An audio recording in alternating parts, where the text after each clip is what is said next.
Excellent. Welcome. Thank you everyone for being here. The meeting of the Board of Chiropractic Examiners is being held at Life Chiropractic College West, located at 25001 Industrial Boulevard, Hayward, California, 94545. The date is Friday, April 18th, 2025, and the time we have right now is 9:06 a.m. The board's paramount responsibility is to protect the health, welfare, and safety of the public through licensure, education, engagement, and enforcement in chiropractic care. Members of the public may address the board during the public comment session. Public comments will also be taken on agenda items at the time the item is heard and prior to the board taking any action on said items. Those who would like to provide public comment will be limited to 3 minutes unless in the discretion of the board circumstances require a longer period. Members of the public will not be permitted to yield their allotted time to other members of the public to make comments. Individuals may appear before the board to discuss items not on today's agenda. However, the board may not discuss or take action on these items except to decide whether to place the matter on the agenda of future meetings. Please be aware that this meeting is being recorded, and please turn off or silence all cell phones at this time. Ms. Cruz, will you take the roll? Yes. Thank you. Dr. Adams? Present? Dr. Daniels? Present. Ms. Cruz? Present. Dr. Azzolino? Present. Dr. Paris? Present. We have a quorum. Thank you. And we excuse Mr. Raphael Sweet, who's been excused. I will turn the time to the ALJ to take care of matters before the board today and your petition. Okay, good morning. I'm Judge Reichman. I'm here for the petition hearings. Our first matter will be Dr. Park. I'm going to begin recording. Okay, we're now on the record before the Board of Chiropractic Examiners in the matter of the petition for early termination of probation by Dr. J. Ho Park. The board's case number is AC 2021-1318, and the Office of Administrative Hearings case number is 2025040386. I am Administrative Law Judge Karen Reichman from the Office of Administrative Hearings. Will the Deputy Attorney General please state your appearance for the record? Good morning, Your Honor. Good morning, Dr. Adams and members of the board. Leslie Brass, Deputy Attorney General with the Office of the Attorney General, appearing this morning for the people. And Dr. Park, good morning. You're representing yourself today, is that correct? Yes, Your Honor. And Dr. Park, you have waived court reporter today since we had no reporter available, is that correct? Yes. Okay. Welcome, Dr. Park. I'm going to ask Ms. Brass to give a little introduction to the case and describe the contents of the petition packet. Ms. Brass. Board staff, Your Honor, prepared petition packets that have been provided to me, to Dr. Park, the Office of Administrative Hearings, and to the board members. I've also uploaded copies to Case Center as requested by OAH. The packet comprises a 2-page memorandum to the board from your executive officer summarizing the case, followed by several attachments. The first is notice of hearing for today's proceeding. The second is a 2-page petition for reinstatement by Dr. Parks and his supporting documentation, including written answers to the questions in the petition. Third is a memorandum summarizing Dr. Park's probation compliance prepared by the assistant executive officer who is serving as his probation monitor. Fourth is certification of Dr. Park's license history with the board, indicating that his license is current and renewed through April 30th of 2026.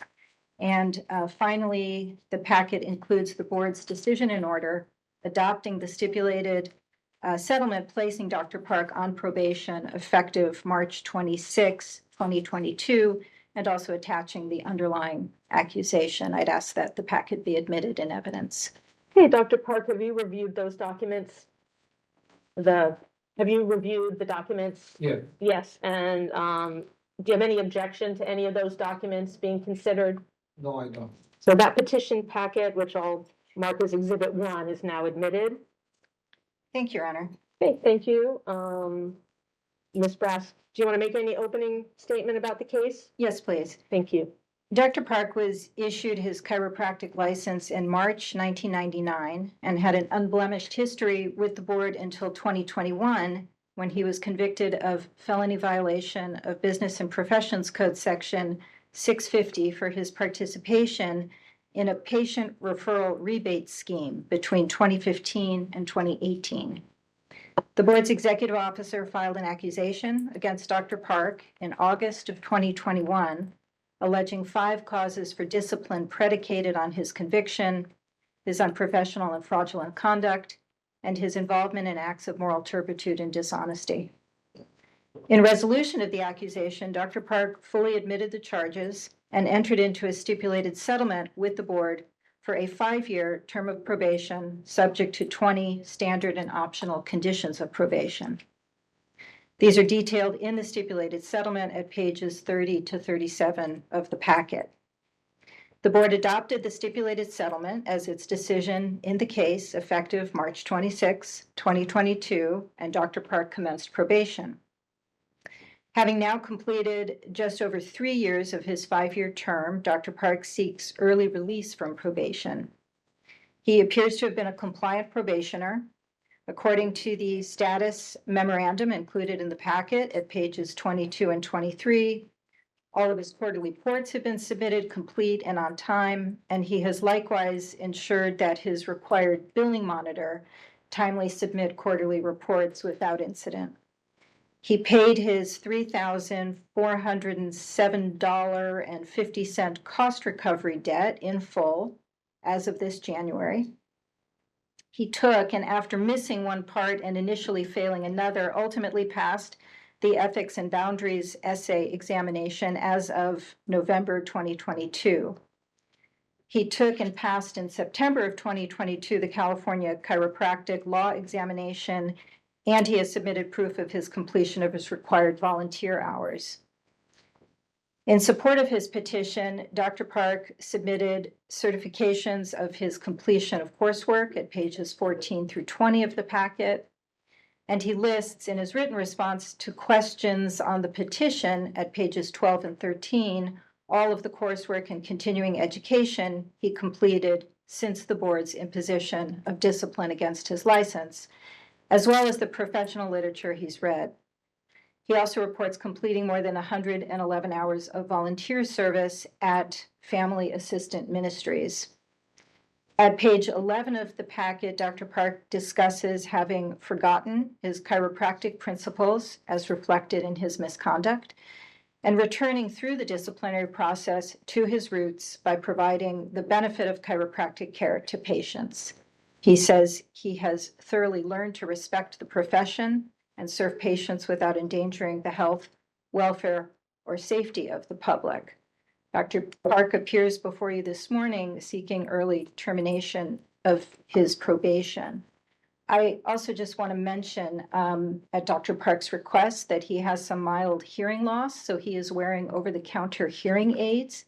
He just did not want any of the members of the board to think that he was listening to AirPods during his hearing. Thank you. Okay, thank you, Ms. Brass. Dr. Park, I'm going to put you under oath. If you'll please raise your hand. Do you solemnly swear or affirm under penalty of perjury that your testimony in this hearing will be the truth, the whole truth, and nothing but the truth? I do. Thank you. And if you could state your name for the record. J. Ho Park. Thank you, Dr. Park. So we're here on your petition. The board has received the packet and has reviewed and will review all those materials. This is your opportunity to address the board and answer their questions with a focus on whether it's safe to allow you moving forward to practice without further board monitoring. You have the right to present any additional documents. Did you have any new documents?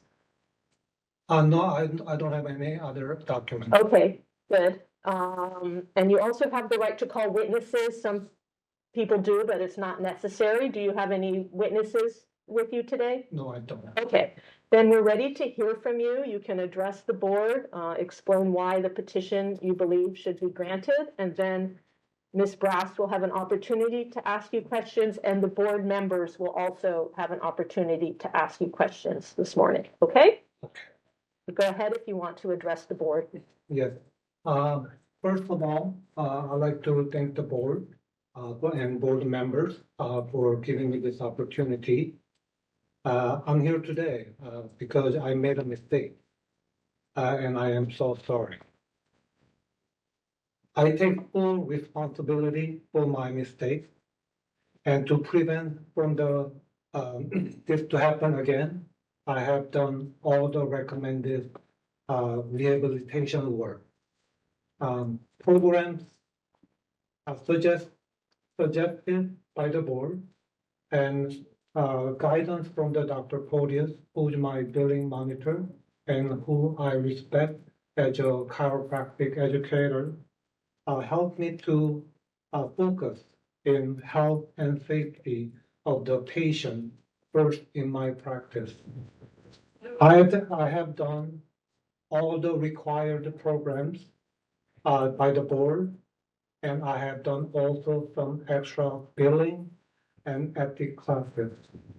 And I do also continue to donate to the local police association, as I have done over 20 years. These programs helped me to realize that I was only focused in my practice previously. And it redirected my focus in patient care and to protect the general public health and safety first. Now I can say that I am happy to see patients and enjoy seeing patients again. Past few years, I was kicked out of most all the insurance networks, including Medicare. I am truly grateful for those insurance patients stayed under my care, paying out of their pocket. However, most insurance patients had to find another provider in their network. I really feel sad that I have to turn down those patients that wanting to come with insurance benefit. Now, I only see patients referred by other patients, other doctors, and other professionals. And I only work directly with the law officer for the personal injury in a patient. And I am planning to continue to volunteer for the community services. And I am planning to put more effort to associate with other chiropractors and professionals by attending local meetings. And lastly, I want to inform you that the court granted the petition for the reduction of my felony to a misdemeanor on May 3rd, 2024. And I think that's it. Okay, thank you, Dr. Park. I'm going to turn it over to Ms. Brast for any questions of the petitioner. Thank you. Dr. Park, you resolved the accusation that the board filed against you by agreeing to a 5-year Yeah. term of probation. Why do you believe it appropriate to be released from the final 2 years of your probationary term? As I mentioned, those insurance patients who cannot afford to pay out of their pocket, I would like to serve those patients, as much as I can.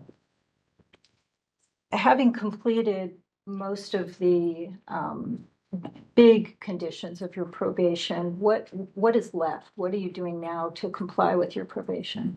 At this time, I need to continue volunteer and billing monitor.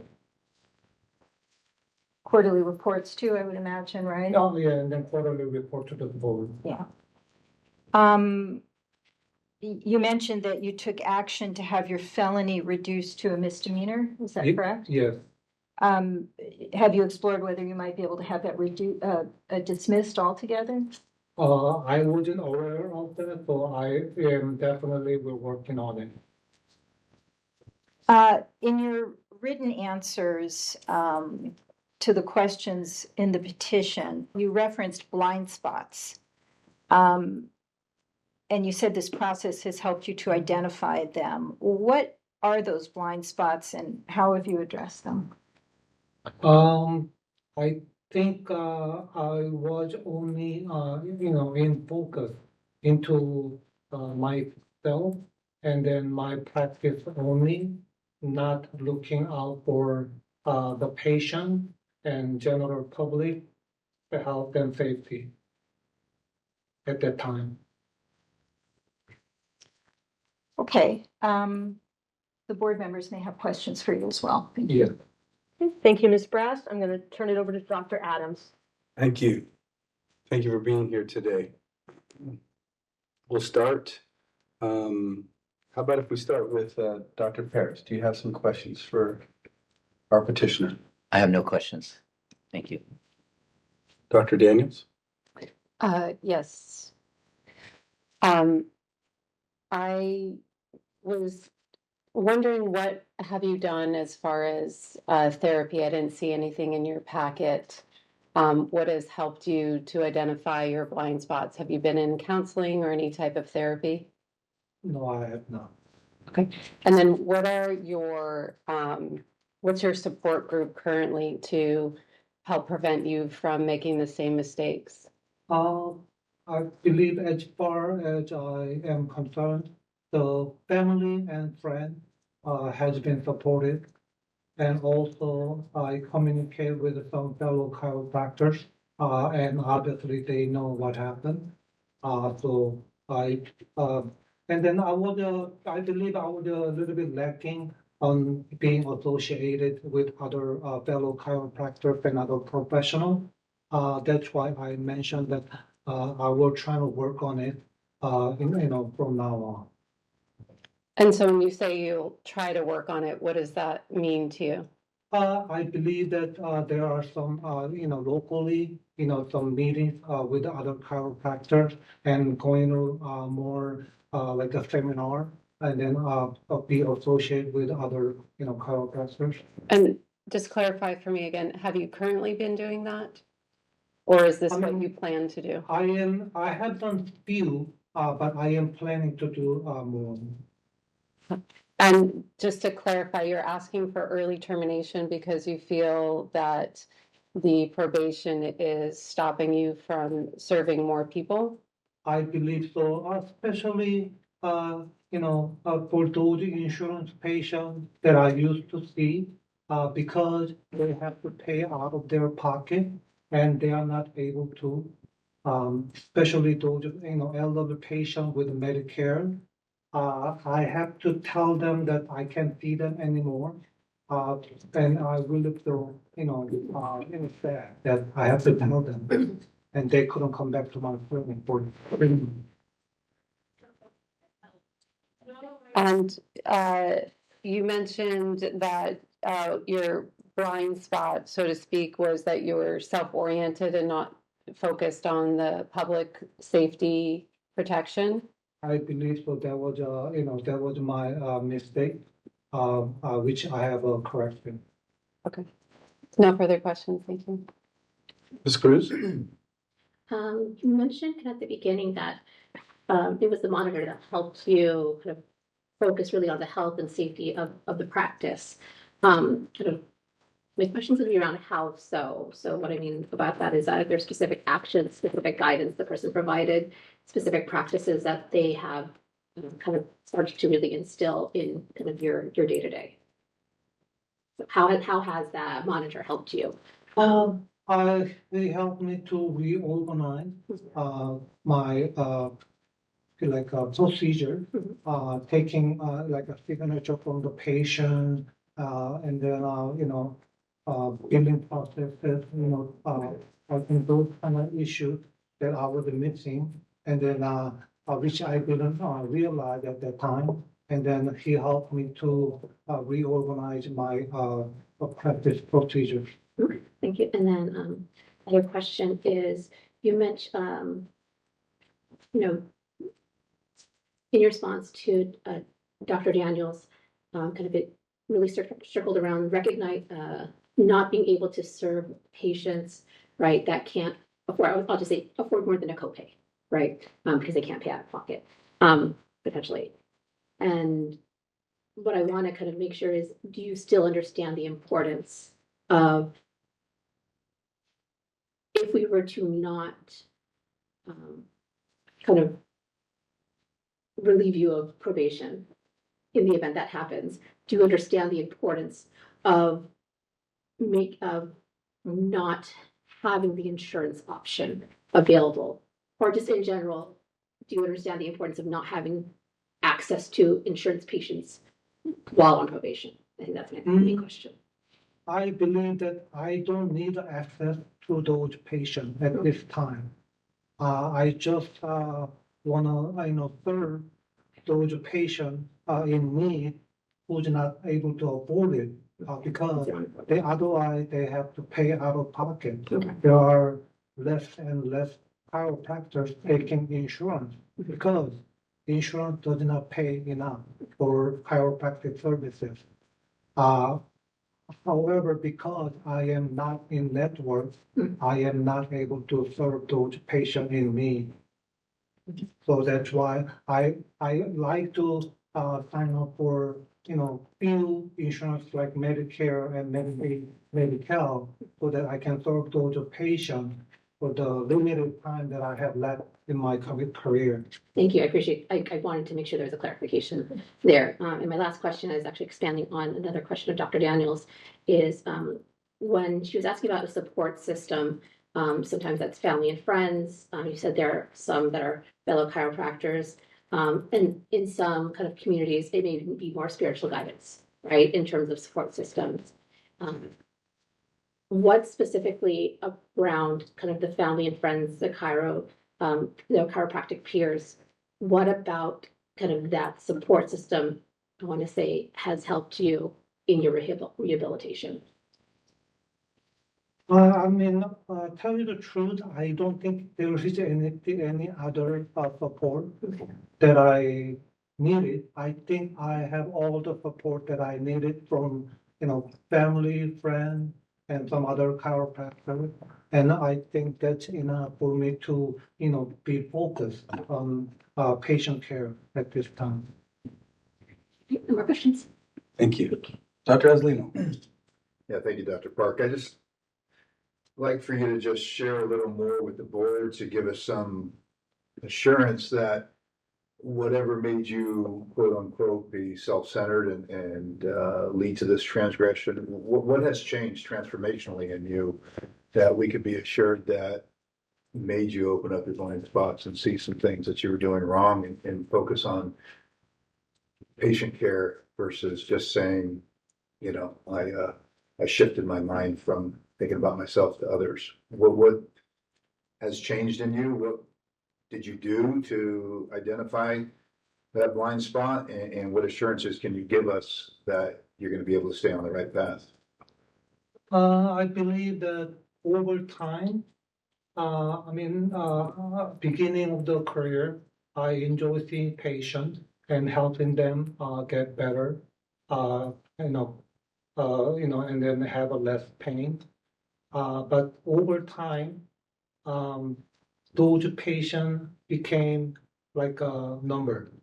How many patients I saw, they're just coming in and into the door and out the door. I lost focus at the time.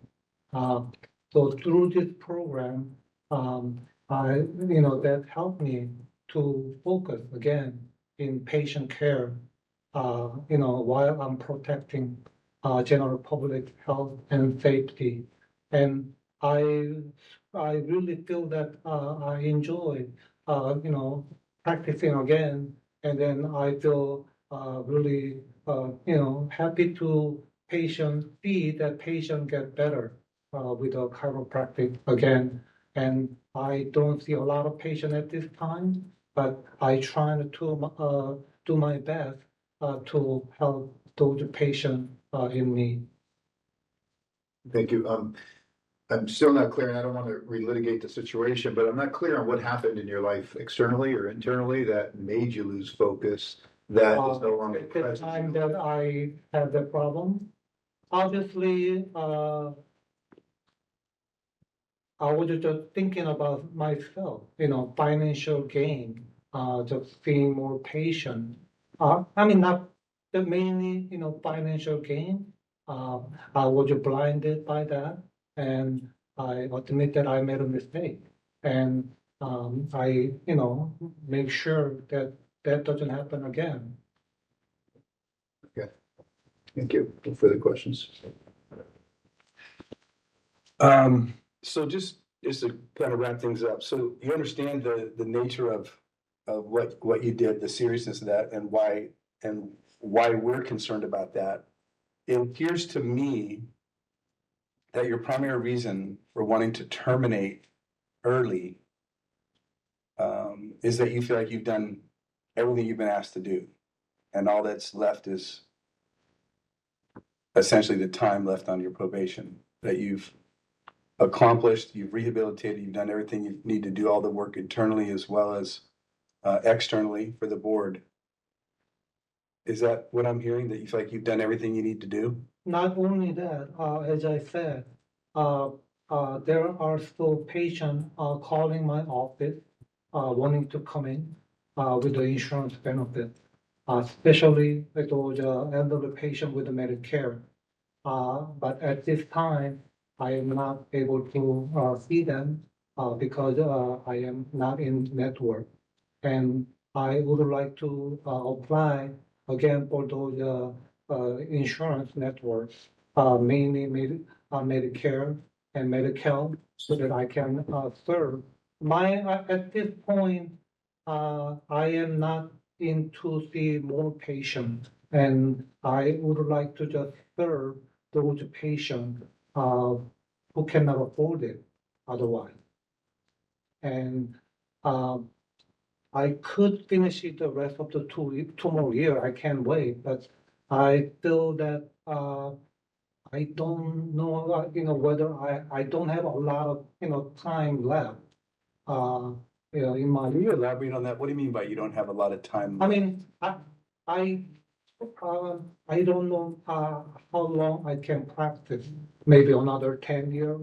That's what I'm thinking. But after missing out 2 more years, then I will have to apply again for the insurance like Medicare, things like that. And after that, I will not have I mean, it's just that I like to serve them as soon as I can. That's all I want. Okay. All right, I have nothing further. Any other questions that got prompted before we give it back to the judge? Thank you. Okay, thank you, Dr. Adams. Okay, let's see if you have any final remarks and we'll conclude the hearing. Ms. Brass, do you have any final remarks? I would just thank Dr. Park for his candor and commend him for his compliance with probation thus far, but I'll submit it to the board to determine whether he's met his burden to prove by clear and convincing evidence his entitlement to early termination. Okay, thank you, Ms. Brass. Dr. Park, do you want to make any final remarks before we end this hearing? Yes. Go ahead. I made a big mistake in my career, and I have learned my lesson. And now I like to make sure that I put my priorities in patient care and protecting the general public health and safety first. I know there are a lot of patients who cannot afford pay out of pocket, even though they have insurance. And I know there's a lot of patients who never experience wonderful benefit of a chiropractic. And I would like to serve those patients, especially with the Medicare, that elderly patient with Medicare. I hope you can grant the early termination of my probation so that I can serve them as soon as I can. Thank you. Thank you, Dr. Park. The matter is now submitted. Go off the record. Okay, thank you. The board will issue a written order with their decision. You'll receive that. It could be a few weeks. I don't know exactly how long, but thank you very much. Thank you. Thank you.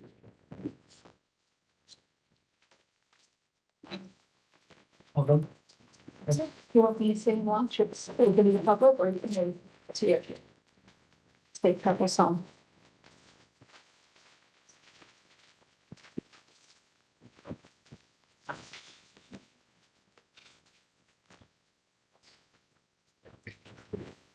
Two.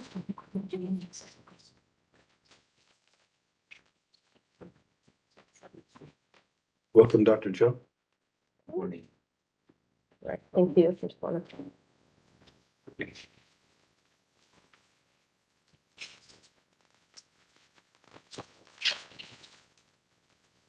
Okay, we're now on the record before the Board of Chiropractic Examiners in the matter of the petition for early termination of probation by Dr. Joshua Han Cho.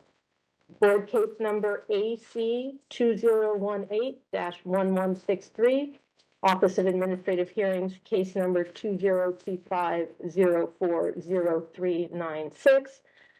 Today is April the 18th, 2025.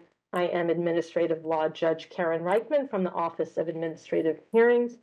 Welcome. I'm going to ask the Deputy Attorney General to state her appearance, please. Morning, Your Honor.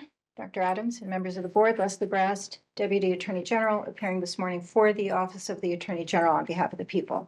Okay, and good morning, Dr. Cho. You're representing yourself today, is that correct? Yes, Your Honor. Okay, and I want to confirm that you have consented to a audio recording instead of a court reporter today. Yes, I.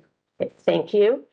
I am going to ask Ms. Brass to describe the documents that have been submitted in the petition packet and to give a brief introduction to this case.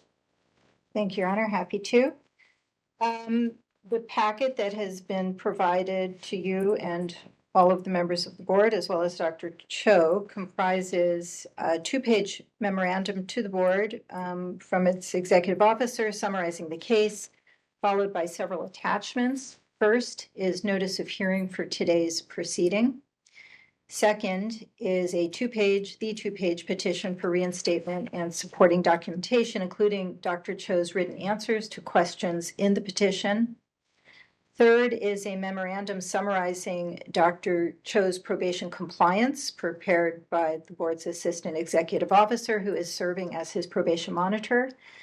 Fourth is certification of Dr. Cho's license history with the board, indicating that his license is current and renewed through March 1st of 2026. And finally, the packet includes the board's decision and order granting his petition for reinstatement and placing him on probation, as well as the board's order revoking his license and attaching the underlying accusation. And I ask that be admitted in evidence, please. Okay, Dr. Cho, have you reviewed the documents that were just described? I did. Okay, and do you have any objection to anything in there? No objections. Okay, thank you. So that packet will be received into evidence. With additional. Okay, we'll get to that in a second. That's going to be exhibit number 1, and Dr. Cho has brought some new documents. Yes. And can you describe it? Or? It's another certificate of completion for the continuing education. Okay, That was missing on the package. I didn't realize, so it's dated in February 2025. And the other one is like the certification of appointment for the Chamber of Commerce and the certification of the member for the Lions Club, which I just. okay. So we have 2 materials just described by Dr. Cho that are now being distributed, and we have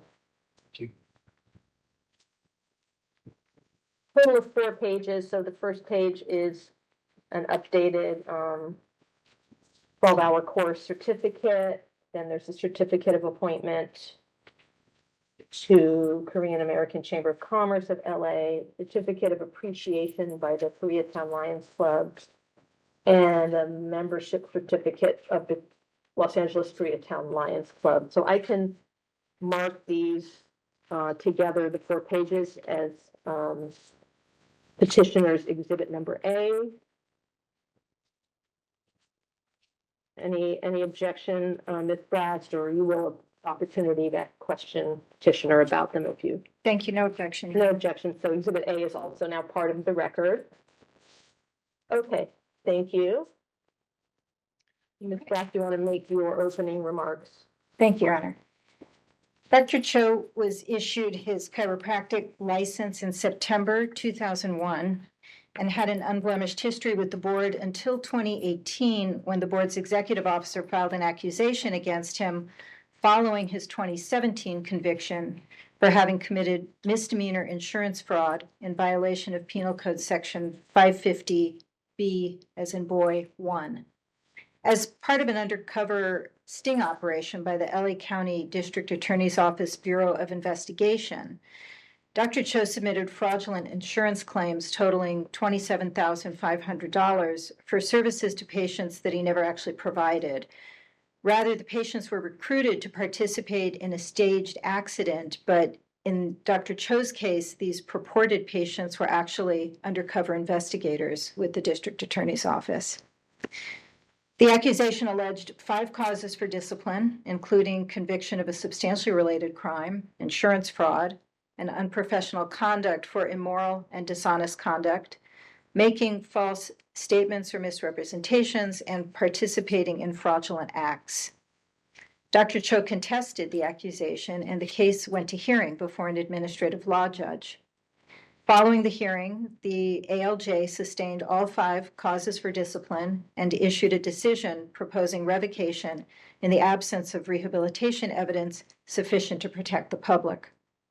The board adopted the ALJ's proposed decision revoking Dr. Cho's chiropractic license effective August 27 of 2018.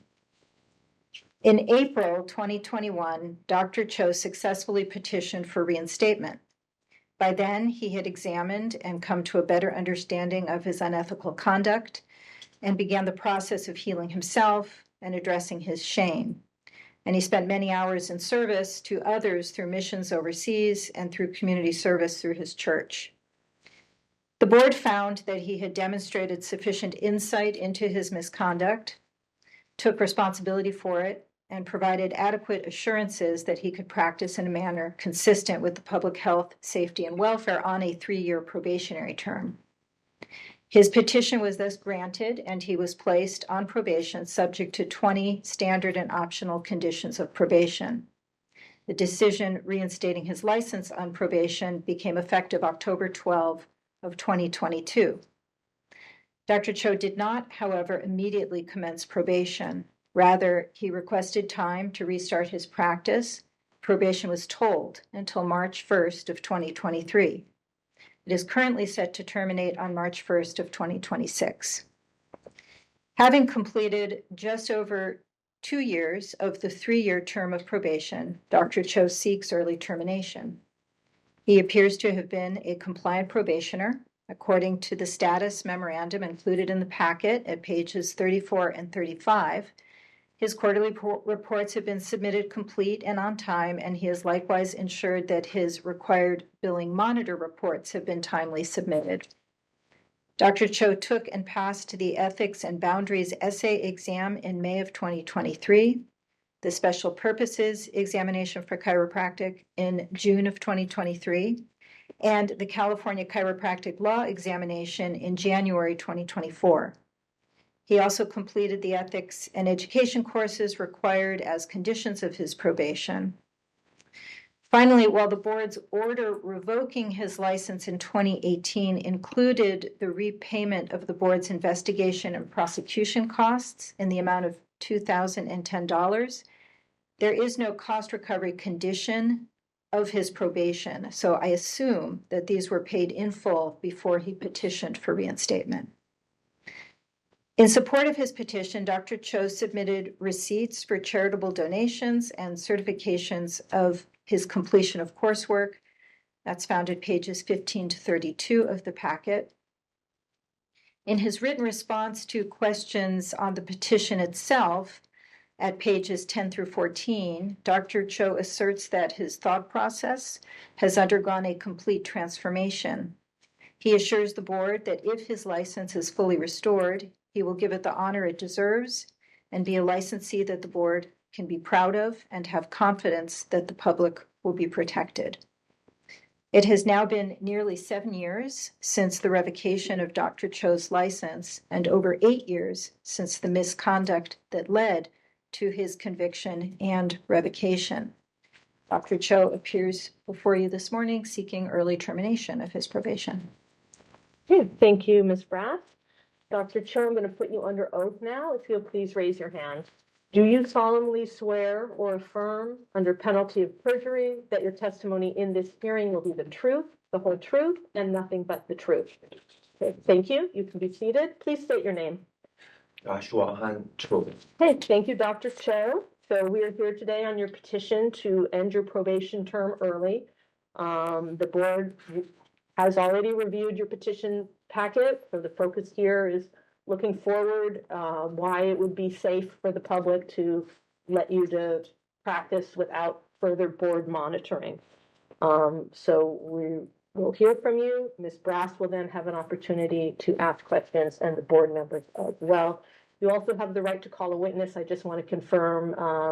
No witness. Great, thank you. So if you want to go ahead now and address the board. Yeah, thank you, Honor, the members of the board and the Deputy General. Well, thank you again for taking your time to review my cases.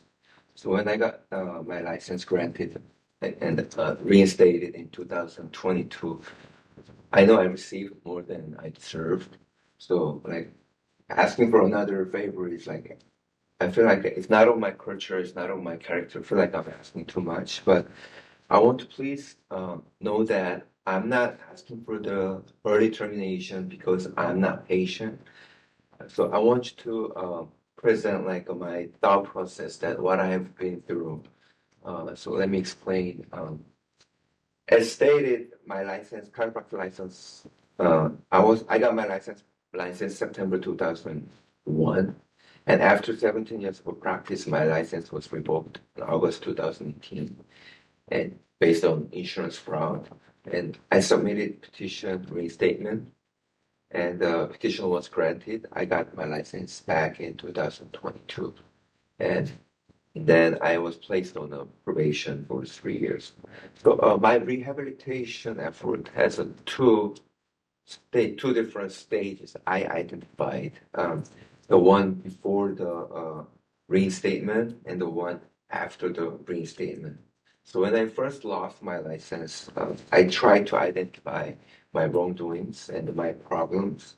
And because before that revocation, I was giving myself too much excuses and I was too generous to myself, based on the fact that my case at the criminal court was just misdemeanor and my case was even dismissed. So, of course, I promised myself that I'm not gonna make the same mistake again. But it was just a promise to myself and just assurance and just a decision to myself. But I admit that clearly there was no sign of remorse, and I didn't really have a remorse. I was like, and that was like showing during my 2018 hearing. So I gave the board no choice to revoke my license. But after I lost my license, after hit the rock bottom, I revisited my case and tried to identify my problems and seek rehabilitation at every cost. So I start with the therapy to address not only the what happened, but more importantly the role I play in it, and my inability to openly accept the roles that at the administrative hearings. And then I turned into volunteer works at other chiropractic offices. I involved in the Haiti missions, chiropractic missions. And more than anything, I became like open, transparent, and honest with those around me, including my family, my colleagues, and my patients. So at that time, after that process, I was able to like truly have remorse and rehabilitation. And to this day, I'm continuing my rehabilitation efforts. And I know it's a lifelong journey that I cannot just stop here, so I'll keep doing it. And after my license was reinstated, I was more focusing on like giving it to the community because that's also part of my rehabilitation, I believe. Because and also that was one of the promise that I gave the board at my first hearing. I rather give than receive, and use my license to serve the community other than like for my personal gains or use it. Dr. Joe, I appreciate, but we have a packet, and what I'd like you to really focus on for the remainder of the time that you have, to focus on present time and what you're Yes. doing forward Yeah, yeah. in rehabilitation to assure the board that our determination is a possibility here. So we've read the packet, we know what you've done, we've seen what you've done. What are you, focus please now on what you're gonna assure us. You're here to early termination. Why should you, and what are you requesting that for? Right. Okay. Yeah. So in addition to the what's on the package, I continue with okay. I try to be more present and engaged with the chiropractic community and other community that I joined the California Chiropractic Association, American Chiropractic Association, and LA Korean American Chamber of Commerce. Because I believe that involvement gives me assurance and reinforcement that I'm a positive member of the community, not the one harming the public like in the back rooms. So, and well, since my license was reinstated, I fulfilled every term of the probation terms, but I know those are the minimums. Like the board want us to fulfill that's minimum assurance, and then I understand that I have to do more than that. So, beside those fulfilling those terms, I I joined the Lions Club. It's all for more like a giving. That was my like my focus, and then I'm sure that those involvement gives me the assurance and some safety that I'm not hurting the public and that I'm not harming the public.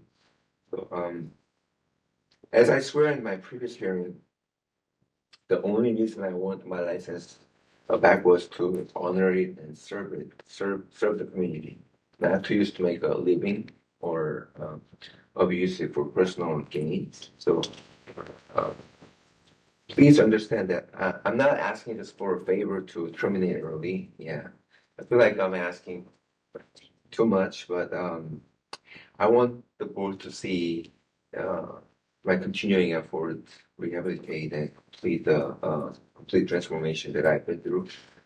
So please consider my case if there's any reasonable evidence that I'm safe to the public without the probation watching me over. Thank you. Ms. Brass, do you have any questions for Dr. Cho? A few, thank you. Dr. Cho, the board's order revoking your license in 2018 included the repayment of the board's investigation and prosecution costs in the amount of $2,010. Did you pay these costs to the board? Yes, it's been paid. Okay, and you paid them before you petitioned for reinstatement? Okay, thank you. What is the status of your criminal conviction? Did I hear you say it had been dismissed? It's dismissed. Okay. Do you know when that happened? It happened before my reinstatement. Okay. Did you provide documentation of the dismissal at your reinstatement hearing? Yes. Thank you. So I've heard you say that you're not seeking early termination because you're impatient. It sounds like you said something about seeking it in order to well, you talked about being less focused on making a living and more focused on using, your profession to serve. But I'm still not clear on why you believe it appropriate to be released from your probationary term early. Yeah, I I was like, I think twice, maybe 3 times, 4 times over, should I like submit the petition or not? But when my license was granted, I didn't start practice right away.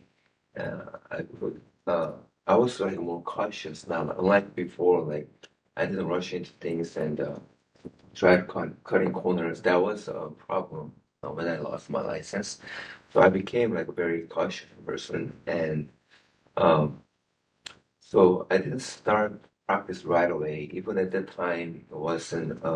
My life did not really depend on the practice in chiropractic, but it was already the full motivation to get rings. Of course, it is to set the record straight that I don't want to end up like being an individual who lost the license committing fraud, but then get the license back and then earn the trust from the board.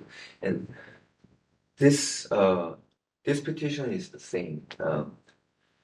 That I want to earn the I want. I'm not just trying to avoid accountability just by uh, getting the early termination, but I will be accountable. I want to earn the trust of the board, and I want the board to know that I am unsafe to the public. And to be very honest, on my patient file, when they come in, they sign. I don't have like much file because I don't do insurance billings. I have a very three pages the patient has to sign, and one of them is the notice that I'm on the probation. Yeah, being honest and the transparent is a little different than like me carrying the scarlet letter. Like embarrassing is embarrassing, and so I want that to be removed. And but before that, I know it is a very serious matter that I'm asking for the to the board, but I want the board to just understand that I am safe to the public. Thank you, Your Honor. I'll refrain from further questions and give board members an opportunity. Okay, thank you, Ms. Ross. I'll turn it over to Dr. Adams. Thank you. Thank you for your testimony. We'll start with you, Dr. Azzolino, this time. I don't have any questions. Thank you. Ms. Cruz? Any questions? I'll go back here. Want me to come back to Come you? back to me, yeah. Dr. Paris? Hi, Dr. Cho. I just have one question. I recall this many years ago, and I know that there was a lot of thoughtful consideration about the probationary period, and I think one aspect of that I'd like you to respond to is part of that is not just all the the conditions and that you've complied with, but it's also the time, and it's about demonstrating that model behavior over a period of time that builds back the trust and the ability for us to so I'm wondering if is there anything else, like is it what would be extraordinary beyond what was ordered? Yeah, I will understand the time, the amount of time matters, and that's why I was saying like maybe I'm asking too much to early terminate. But when I first applied for I was given 2 years to be able to petition for the reinstatement. At the time, I waited 4 years. Yeah, so and this time, um, if it if I wasn't tolling, if I wasn't tolling, it is set to terminate this year, October. But because I told, it's been set for to March of 2026. So maybe I'm thinking I'm asking too much, or maybe I'm not asking too much. I was thinking in between, and then um, so I believe that the time before my reinstatement I waited another 2 years, and with the tolling, so the board required 3 years, but I think I have spent enough time to uh, earn the board trust. Or it's a little short than what board required, but not too far off that. Like right up to 1 year, I start asking for the restatement. So that's what I think. I don't know if it was your question there. Thank you. Yeah. No further questions. Ms. Cruz, are you ready now? Yep. Ms. Cruz? So for, you mentioned, what's it called? You mentioned that what's it called? You volunteered at the chiropractic offices. Before restatement, yes. Before, Yeah. it was, Yes. oh no, because I have your upon reinstatement of my license, I was able to perform chiropractic adjustments, other chiropractic care, and other without limitations. So is that in your own office after reinstatement? After the reinstatement, I was tolling for 6 months, and after that, I have my office and I started practicing. Okay, Yes. that's why I just wanted clarification, because if it was a volunteering Oh, no. after Yeah, reinstatement, it all then, volunteer work at okay. other chiropractic office was for buildings, and I prepared the top 10 buildings, and that was before I have a license. Okay. Well then, okay, you kind of answered my question with your prior answer, because my question was originally going to be, did you disclose when you were volunteering? Oh, But okay. since that does not apply, thank you. Yes. My other question is going to be around your level of openness. We mentioned the word transparency, and just how, just in your statement, you mentioned that with your family, your colleagues, and your patients, you're open with them. When it comes to what you had provided here, for groups like, I know Chambers of Commerce, it being a collection of businesses. I believe, what's it called? There has to be, for some, you have to submit a statement, right, of who I am as a business owner.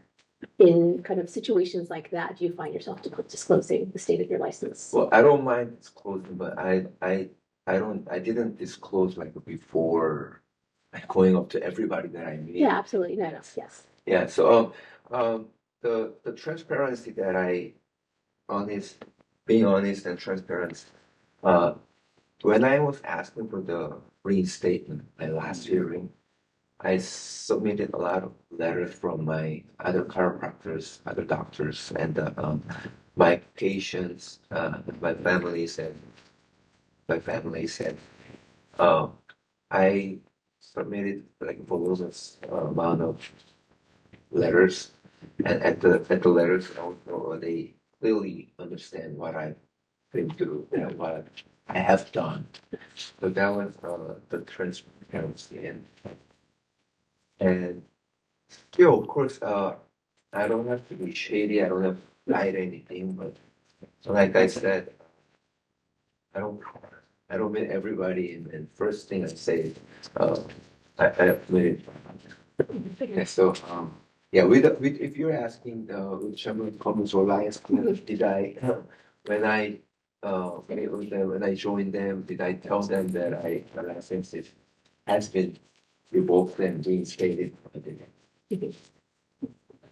But if it's been asked, yeah, it's public record, so, yeah, there's no reason for me to.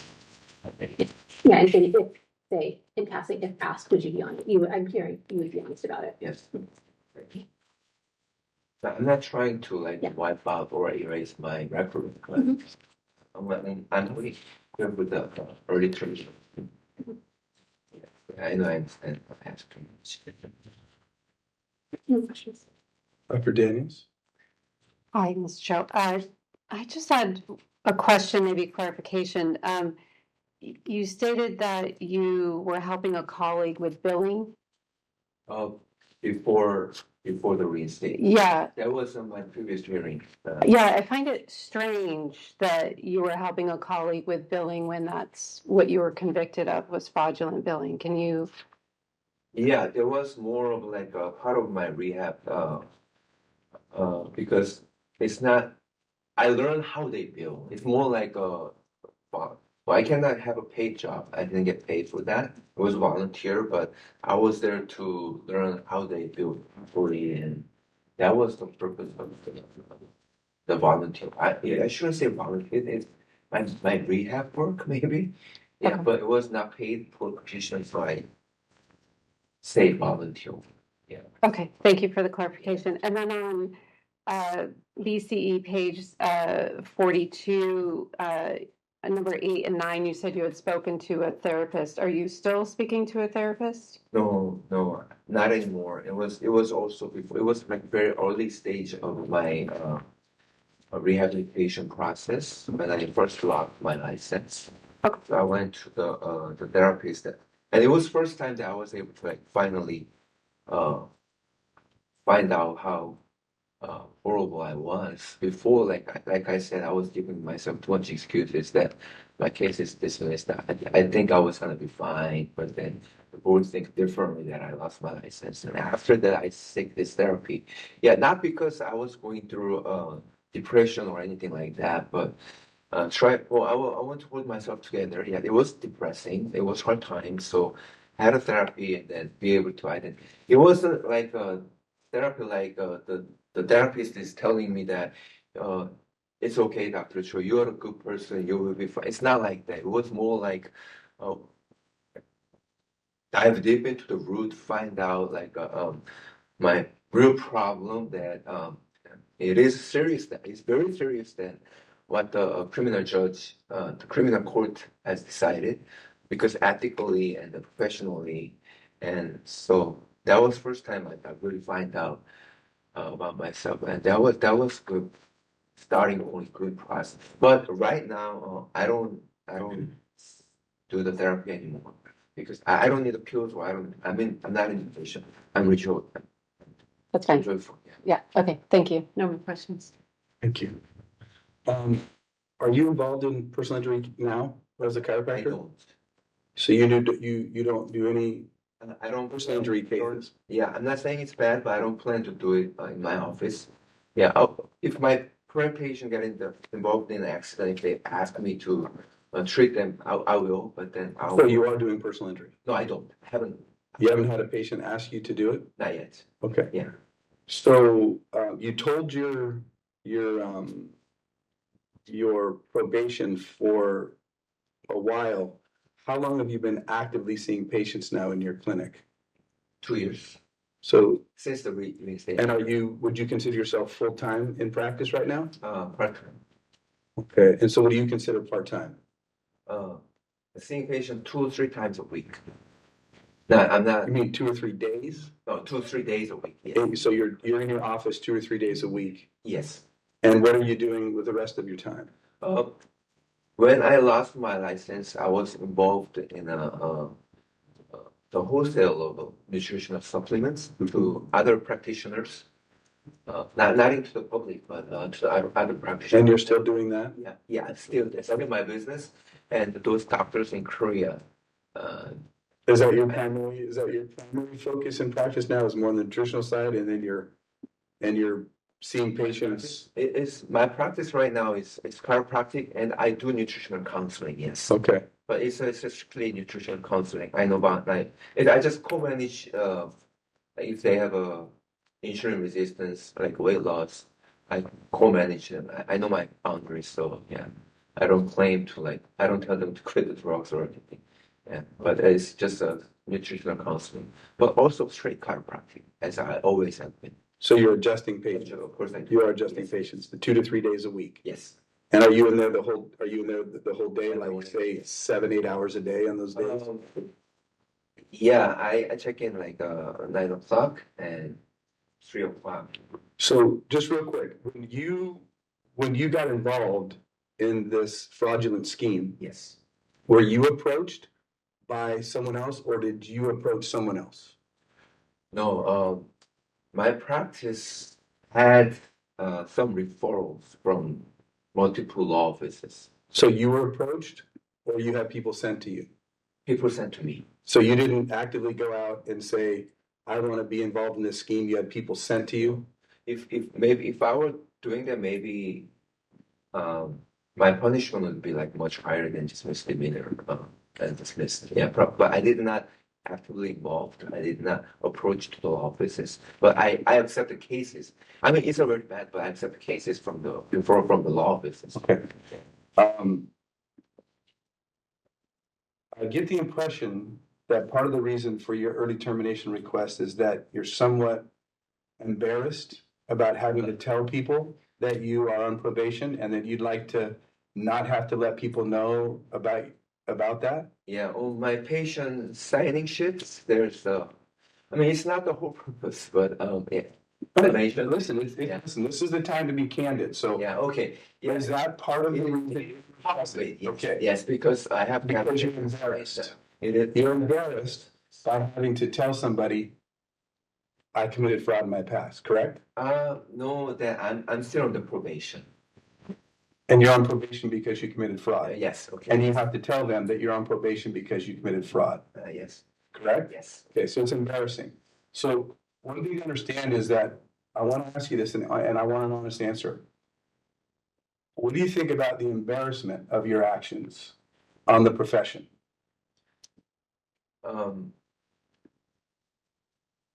It weighs a lot. It weighs a lot, and it's something that I would carry lifelong. Yeah, it's not gonna be wiped out or erased. Yeah, it's public record. I understand. Yeah. So and it also reflects that my past. So that it's not just the embarrassment stuff, but it's more of like that's also part of my reassurance that that makes me more cautious person. Uh, like in my previous hearing, I stated that I'm very nice to my patient. Patient likes me, but being a nice doctor versus, but at the same time, I'm much nice to the law office that I was very compliant. So being compliant, like weak, and being nice together created a disaster for me. It caused this is bad for the profession and the public. It caused the harm. So Yeah. I know that should be a straight line. So that embarrassment always like give me the reflection Right. that I should be careful. So I want to reiterate that when we reinstated your license, we would not have reinstated your license if we thought you were a threat to the public from a physical harm or the purpose of probation is so that, as Dr. Pear said, is that there's a pattern that you're establishing that you can be monitored about behavior from before. You eloquently in your testimony stated there's the pre-Dr. Cho, and then there's the post-Dr. Cho, right? And there's the pre-Dr. Cho that was a fraudster, was a cheater, was in essence, from the records I've seen, kind of a bully with your staff about telling them to do things that were not right, that were clearly fraudulent. And then to contest it at hearing, knowing what that had all been done, that's the pre-Dr. Cho, right? And what we saw 3 or 4 years ago now was the post-Dr. Cho. We've seen that. We've got the record on that. The purpose of probation is to establish that pattern, okay? That's the purpose of it. And so, honest answer right here, do you feel that you've done everything in your power, that there's not, because you've stated multiple times, maybe I'm asking too much. I do. And the answer might be, maybe you are. Maybe you're not ready. Maybe fulfilling the terms of probation is the right answer. That's not for me to discuss with you right now, other than that you've made that statement a couple times. But I want you to just be clear that that's our job. And when we're asking those questions about that, to be clear on that. So I thank you for your time. Thank you. Ms. Brass, do you want to make any final remarks? No, Your Honor, just congratulate Dr. Cho on his good compliance thus far, and I'll submit it to the board for his decision. Thank you. Dr. Cho, do you want to make any final remarks before we conclude? So I understand the purpose of stating is to the public, from the individual who hold the license, to use that license to only benefit the public, not from. And I understand the seriousness of what I'm asking, but I'm not asking for terminations to escape my accountability or because I'm embarrassed with my one note that in my patient signing sheets. But it's about whether I have truly earned on back the trust, which you already have given to me once, like back when you reinstate my license. But again, to the board that if I earn the trust from the board and the public and the professions, so and during my course, entire 7 years, even the last 2 years, I've learned that I still have, I grow more. So I continue to reflect every day that or what it means to only benefit the public, not harm it. So I hope you find that I have earned the trust required to move forward in my practice without any restriction and to continue to serve the patients, my community. And also without probation, I can mentor or I can help other chiropractors too. The Haiti mission is it's not just a chiropractic mission. It's not only helping the Haiti people, but it's also helping the chiropractic students. Uh, so I can be a better mentor.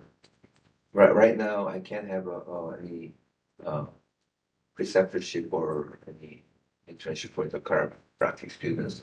My office is right next to the LACC, which is Southern California University of Health Science. So maybe without limitation, I can be more involved, more help to the professions.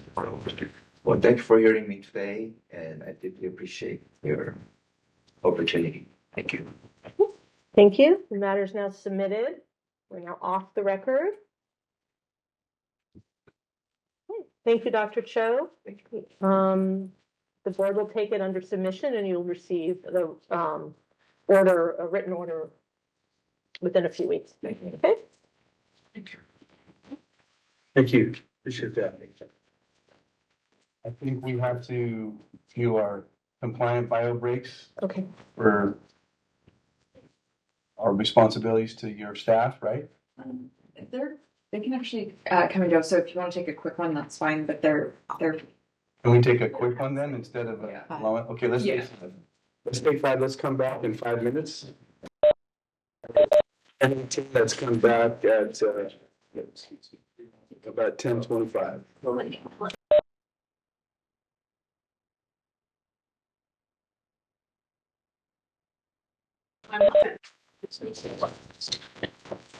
All right, we are now back in session.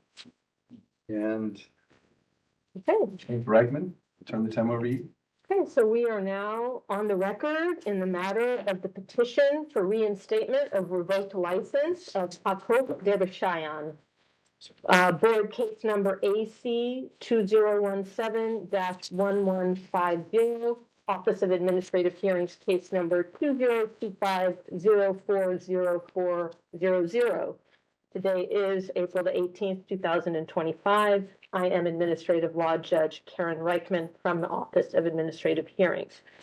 Counsel, if you would please state your appearances for the record, beginning with Ms. Brast.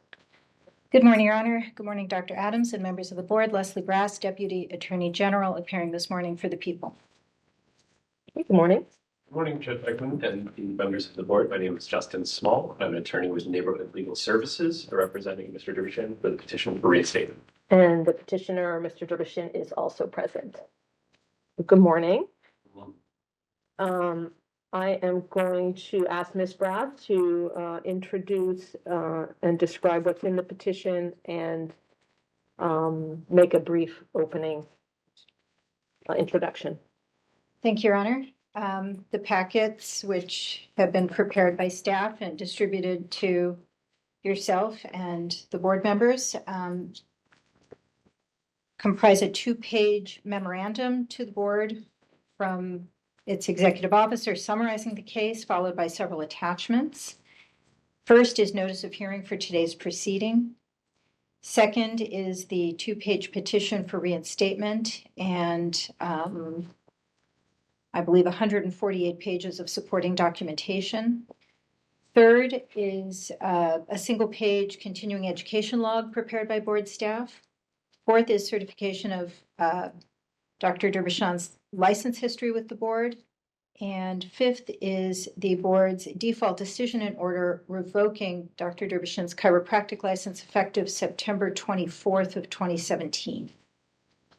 Okay, thank you. So I'm going to mark that packet as exhibit number 1. Mr. Small, any objection to anything in exhibit number 1? No objection. Okay, so that's now admitted into the record. Thank you. Dr.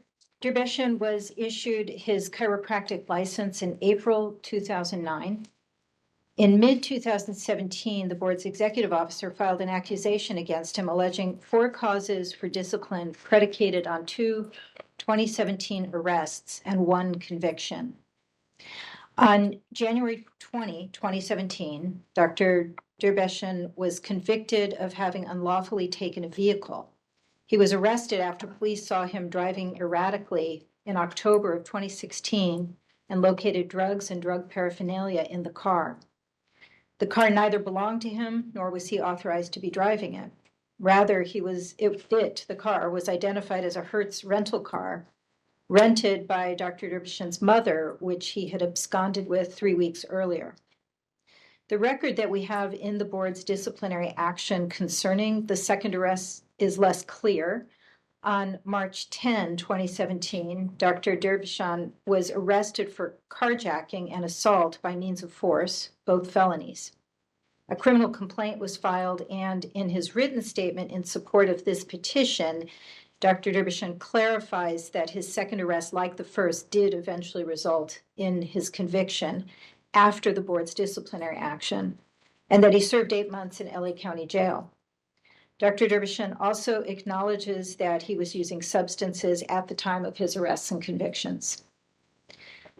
Dr. Derbyshaw failed to return notice of defense. In fact, the accusation served on him at his address of record was returned to sender, and his chiropractic license was revoked by default, effective September 24th, 2017. While the factual findings include a determination that the reasonable costs of the agency's investigation and enforcement amounted to $2,057.50, there is no order that these costs be reimbursed. More than 7 years have passed since the revocation of Dr. Derbyshaws license. This is his first petition for reinstatement. He reports that he has been sober since March of 2017 when he went to jail, and submitted a great deal of rehabilitation evidence, as I indicated, I believe it's 148 pages, in support of his petition.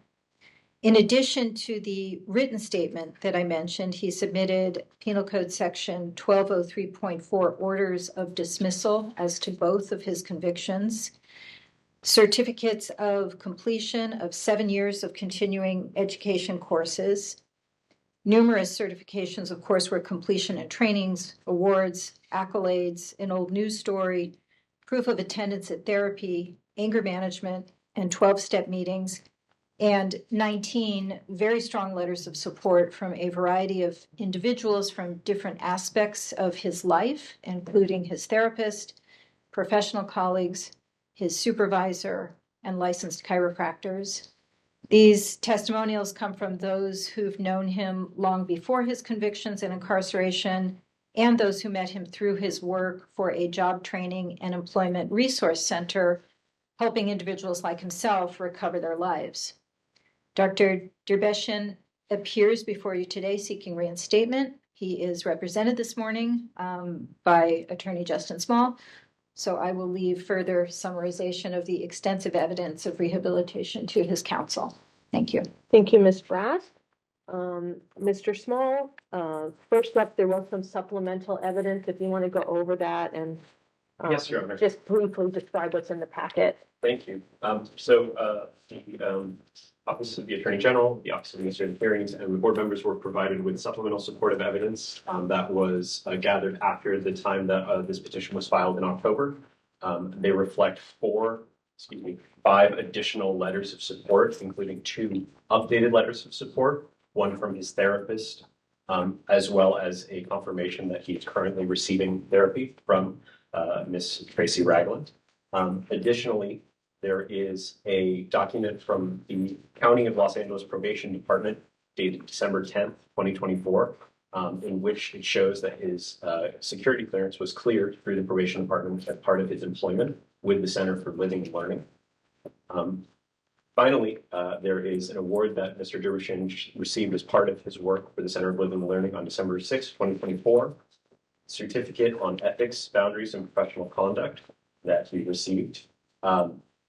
Some certificates related to his original treatment after he was released from his second conviction from the Los Angeles Transition Center.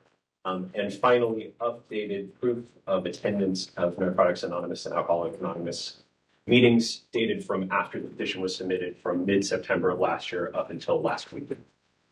We ask that this supplemental evidence be introduced into the record. So I'm going to mark this packet as petitioner's Exhibit A. Ms. Brass, do you want to be heard on any of these documents? No objection, Your Honor, and I can upload They have this been. packet to Case Center. Oh, they have, thank you, right. Thank you. So this packet is now received into evidence as Exhibit A. Okay. Mr. Small, Yes, Your Honor. We also have one witness today. Would the preference be for the witness to be called first? however you want. I would prefer to have Mr. Dervishin provide his testimony at first and then call the witness if there's any objections. Okay. Thank you. Mr. Dervishin, I'm going to put you under oath. If you'll please raise your hand. Do you solemnly swear or affirm under penalty of perjury that your testimony in this hearing will be the truth, the whole truth, and nothing but the truth? I do. And if you'll please state your name. Jakob Dervishin. Thank you, Mr. Dervishin. Your attorney is now going to ask you some questions. The Attorney General may have questions, and then the board members. Okay. Thank you very much, Your Honor. Mr. Dervishin, if you'd like to take a moment to introduce yourself to the board. No, my name is Jakob Dervishin. I want to thank the board members for hearing my case today. And I want to state that I'm genuinely sorry for the mistakes that I have made. And I accept the responsibility for my actions. And if the board finds me suitable to practice again, as chiropractic is my passion in my life. It has been since I discovered it in college. And I would greatly appreciate it, and I will go the extra mile with whatever stipulations need be for their education. I'm open to any stipulation, just need a chance to get back to my passion and serve people and get people out of pain and misery. Back to their community and their unity. Thank you very much, Mr. Dervishin. I would like to start with your declaration that was provided. It's pages 12 through 15 of the packet of Exhibit 1 for the board, 16. So we're here today for a petition for reinstatement of the revoked license, which was noted by Councilor Brash as a result of two convictions that occurred during the period of 2016 and 2017. Can you please provide for the board information about what was going on for you at the time, directly before your convictions and during your convictions, starting with the Vehicle Code Section 10851, taking a vehicle without the owner's consent? Sure. I got my license in 2009, and I started practicing chiropractic. Lived out my dream, helping people who never had any issues with the boards, documents. All my clients were happy. My lease was ending. It was a 5-year lease, and the landlord wanted to increase almost to double. So I decided to move. The initial office was started off with family help financially. So there was codependency. I had to take care of them pretty much. So it was a lot for me to take care of them, my family that I had just made, and my parents. I was basically responsible. I was the beacon of hope for everybody. So as soon as I made it, first generation college student, graduate, everybody depended on me to take care of all their financial needs. My parents, the family that I came from, my brother, and my family that I made. I got married in 2010. I had 2 children, one in 2012, and one in 2015. So I relocated to get out of this codependency from Van Ness to Lake Balboa office. in 2014. The relocation caused retention. It was hard to retain the clients from the move, and so I started experiencing financial hardships, taking care of everybody, and my parents were ill. My dad was an amputee.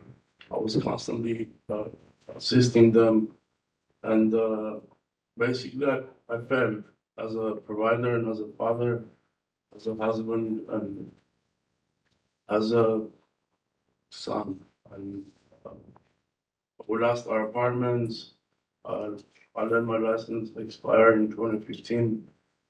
Um, I got separated from my wife and kids. They went back to living with the in-laws.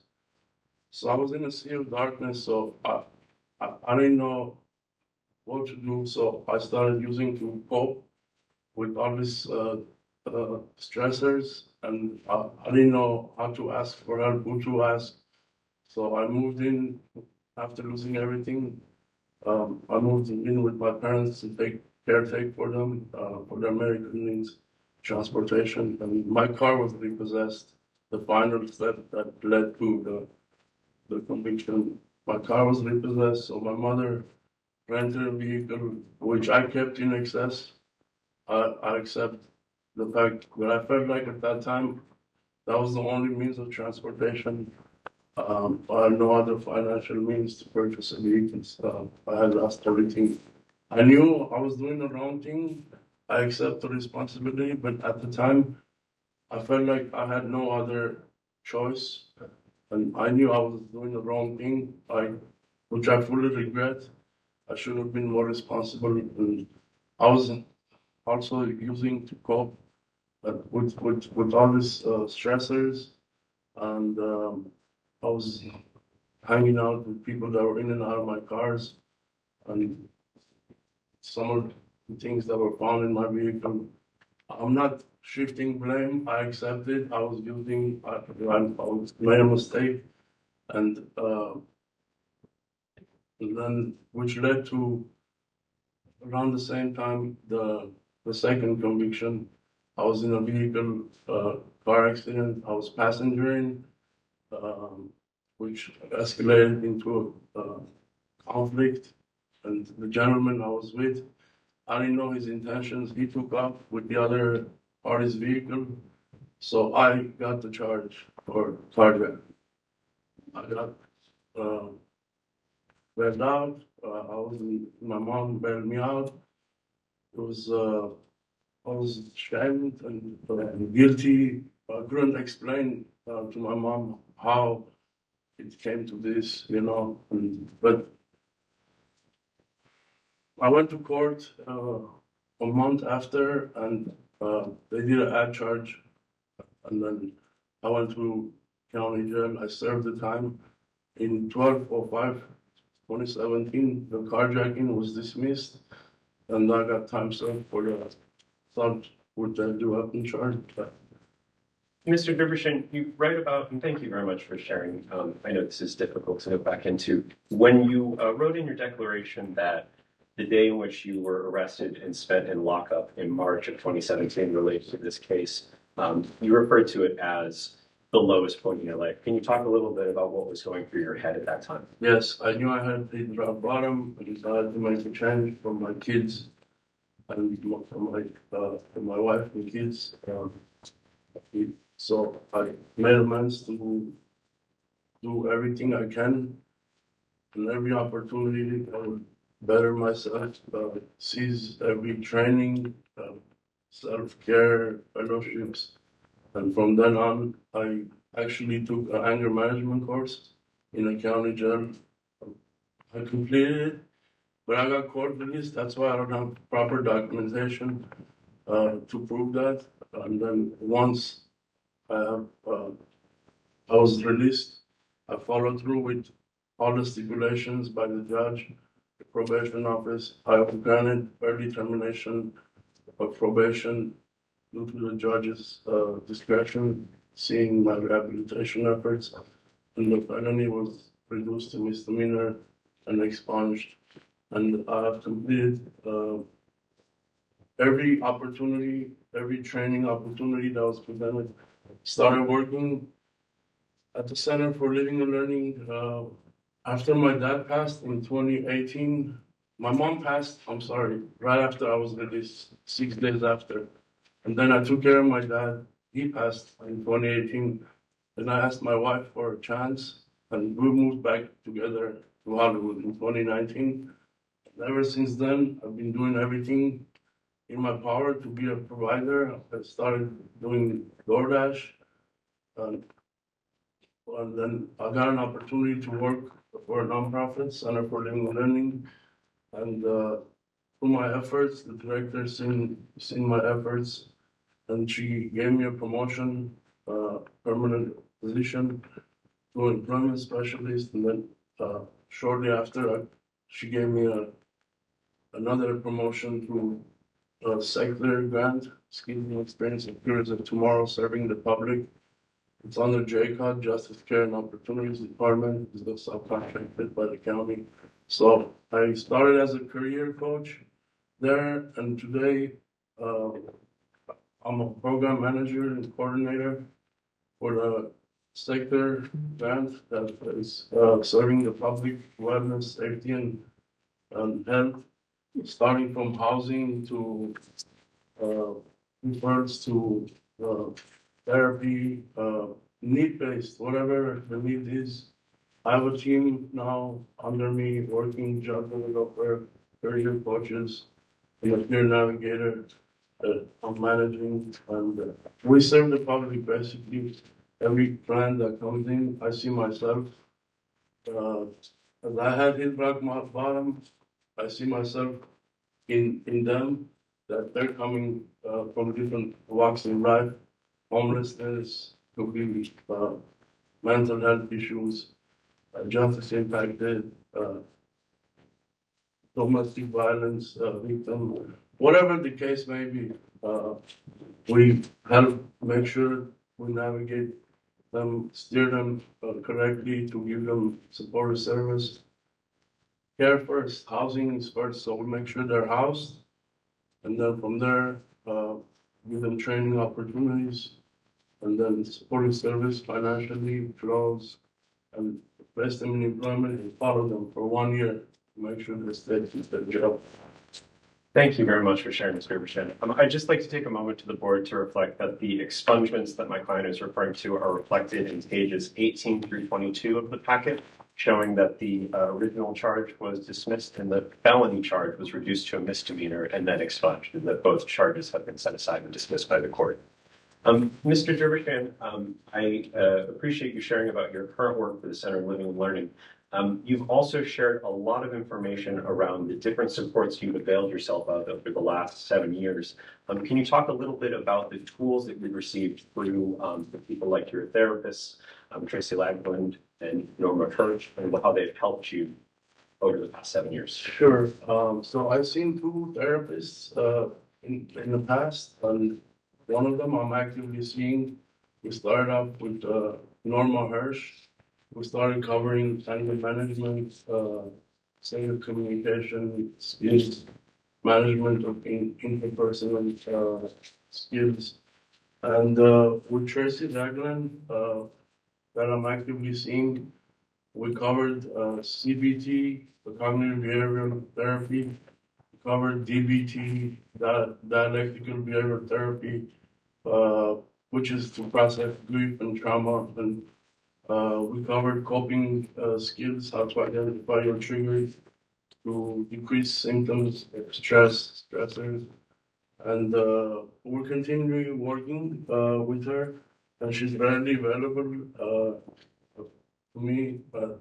And we constantly meet every week, and how to overcome obstacles in case this ever happens again. And have a support system that I have generated, a program that works for me, the people that I associate with, people in recovery, my director, my co-worker, my associate director, my chiropractic colleagues, Dr. Anish Chandra.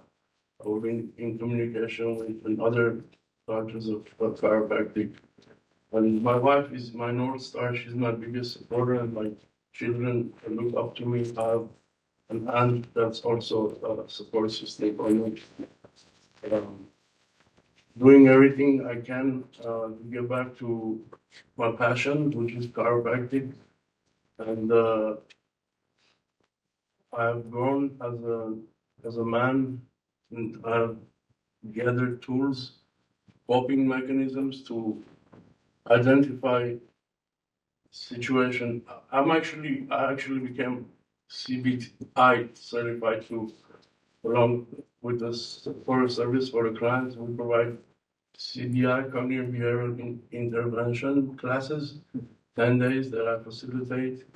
It's 20 sessions, hardest situations, how to rewire your thought process to enduring hardest situations, old way of thinking, new way of thinking, uh, and show them how the feelings, actions, and can have the thoughts, feelings, and actions can have different consequences, and show them the old way of thinking and a new way of thinking, how the cost benefit analysis, and show them how to be better in hardest situations. I also became an anger management facilitator uh, along the way. And like I said, I try to seize every opportunity I can to understand uh, my mistakes and how to regulate the amygdala and the prefrontal cortex navigation to reset to activate so you don't react, but you respond to situations. Thank you, Mr. Duberchin. I just want to return to a few other points that you've mentioned over your testimony. The first was just that, as noted by Councilor Bash, that your license was issued in 2009, but that you let it expire in 2015, as you mentioned, due to financial pressures. Just to confirm, you were not practicing chiropractic at the time of either of your criminal convictions. I let my license expire in 2015. I wasn't aware the stipulation that it was placed in 2017. I never received documents from the boards. And why was that, Dr. Duberchin? I was incarcerated. Thank you. And then just to talk about a statement in your declaration, you said that the day that you were in lockup related to your second conviction, you decided that you needed to maintain your sobriety moving forward, and you've availed yourself of a lot of resources. Can you speak a little bit about how the resources you've shared in this petition have helped you with your sobriety? So I joined every avenue of fellowship I could. I tapped into NA, AA, IDAA, International Doctors of AA. And so I was introduced to IDAA through one of my clients. She was a doctor, MD. And once I seen the stuff that people went through, and I felt like I wasn't alone, I beat myself up as that I had felt, and I had seen that there's hope that people go through things, it's life, and then as long as you utilize the tools and join like-minded people in recovery and have support, there's a way of life to change yourself if given a second chance. And I've been continually following through with the fellowship and the steps, doing inventory, working on your character defects and shortcomings, and it was very helpful. Initially, I was in denial a little bit, but once I started joining, it made sense. Everything, the steps and the 12 steps, and how to better yourself as a person, doing more inventory, working on your character defects and your shortcomings, and service. Towards the end of the steps, it goes back to serving the people, which I've been doing for about 5 years. We've been serving the public, making sure that health and wellness and safety is in in a good space. I wish I had people get back into the community today, and I just wish I can help people get out of pain tomorrow or whenever. If the board sees my rehabilitation efforts, get them out of pain and misery back to their activities of daily living. Chiropractic is my passion. And, I discovered it uh, from Cal State Northridge, hurt my back, and it was an aha moment. I went to a chiropractor and I was 80% better from the first adjustment, so I had a career shift and followed through and became a chiropractor and lived my dream for about 5 years until life happened in the financial setbacks and adversities. Um, um, I'm into a space where I didn't know how to handle at the time. I didn't know there was tools and how to ask for help. So I felt that the person and I recognized my mistakes. I accept full responsibility. I have grown and changed as a man, and I hope the board, everybody sees that my rehabilitative efforts and gives me a chance to practice again with whatever stipulations may be, further education, testing. I'm open for growth and development, whatever needs to be done. If given the opportunity, I would show the board that I'm a true chiropractor at heart, and I'm willing to go the extra mile to prove to the board members that I am a changed man. I'm not the same person I was years ago. I made mistakes, and I take full responsibility. Thank you, Your Honor. No further questions. Ms. Brass, do you have any questions of the petitioner? Yes, thank you.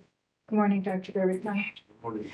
I have a few clarifying questions for you. I want to understand the relationship between the Center for Living and Learning and sector, which I believe stands for Skills Experience for the Careers of Tomorrow. Is that right? Yes. So the Center for Living and Learning is a nonprofit in Van Nuys, one I work for.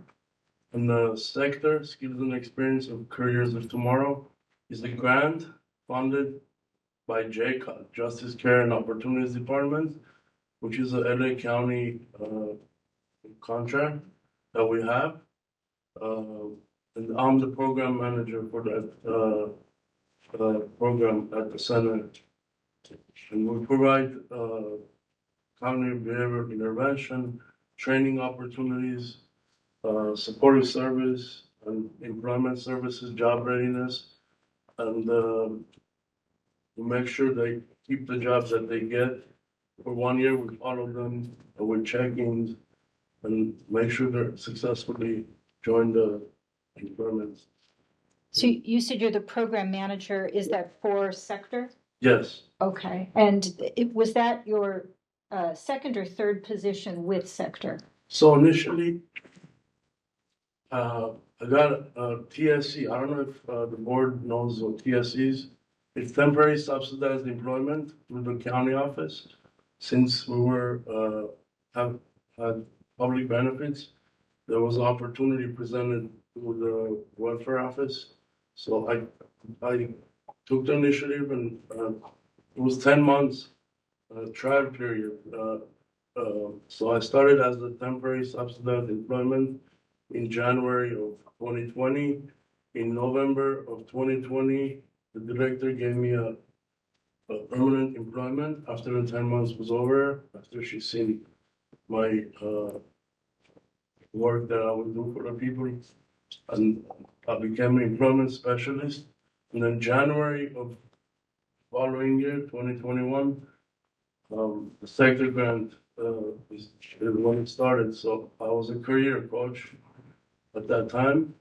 And then recently, this year I became a program manager. I have a team under me. Okay, so if I understand correctly, you were doing some work for DoorDash for a time. Yes. You got a job with the Center for Living and Learning. One. That was the TSE position. Mhm. That position then became permanent, and you were an employment specialist Mhm. for the Center for Living and Learning. When the sector grant came through, you started with that program as a career coach and ultimately promoted to being the manager of that program. Yes. Okay, and that's currently your full-time job? It's currently my full-time job. I'm the sole provider for my wife and kids that I live with, and yes. And the focus of the program is getting people back to work? The focus of the program has a broad vision, need-based. It's a training and employment program, but we also provide housing support, referrals to therapy, uh, expungement, referrals to agencies for legal aid or neighborhood legal services. Need-based, we do a thorough case review and come up with a care plan, need-based, and then try to follow the care plan and make sure we have them successfully graduate and re-enter the community. And who are the clients of the program? It's open to the public. To qualify, you have to be arrested one time in your life. Even as a juvenile qualifies you. But it's open to the public. We have people coming from all walks of life. And how large is the staff? The sector staff, it has 2 career coaches, 1 peer navigator. We had a job developer that just quit. We interviewed her. We're gonna hire a new job developer. Okay. And all of those individuals report to you? Yes. And I'm sorry, when did you promote to manager? It was July of last year, as though July of 2024. yes, we renewed the grant and was promoted to management. Okay. Is that an annual renewal? We got a 5-year grant, but we still do it one yearly. We just got it renewed again, which starts in July of this year for 1 year, based on the deliverables and outcomes, placements and success stories. 2 other sectors lost their contract, but we're doing exceptionally well and with a lot of success in helping the people get out of their hardships and helping them be well and re-enter the workforce. You mentioned that you became certified in CBI, which I understand stands for Cognitive Behavioral Intervention. Yes, it was through University of Cincinnati. It was end of 2020, right around the time that the sector grant was going to start. My director asked me I was open to facilitate and complete the certification, so I did. And I generated the packet. It was through ocean of information, so I extracted it and made a course selected on topics related to workforce. And I started the class and it continues until today. Are your job duties currently more administrative? I'm overwatching and making sure that the team is doing their job. We do guest reviews, and I guide them pretty much now. So make sure their CMS. There's different portals we use through the county case management portal, and we have our internal portal. I'm overwatching, making sure that the team is doing a good job and they're successful. And I understand you to have had 2 therapists. Yes. Is that right? So there's Ms. Ragland, Ragland. Yes. Do you know what her credentials are? She's a professional counselor, APC. Okay. And how long have you, let's see, you've been with her since January 2024, Yeah. right? Okay. To present. I'm still seeing her. Okay. And then you saw, let's see, I had it somewhere, Dr. Norma Hirsch, Hirsch, I That was believe. for a 6-month period, after we went through all the high points.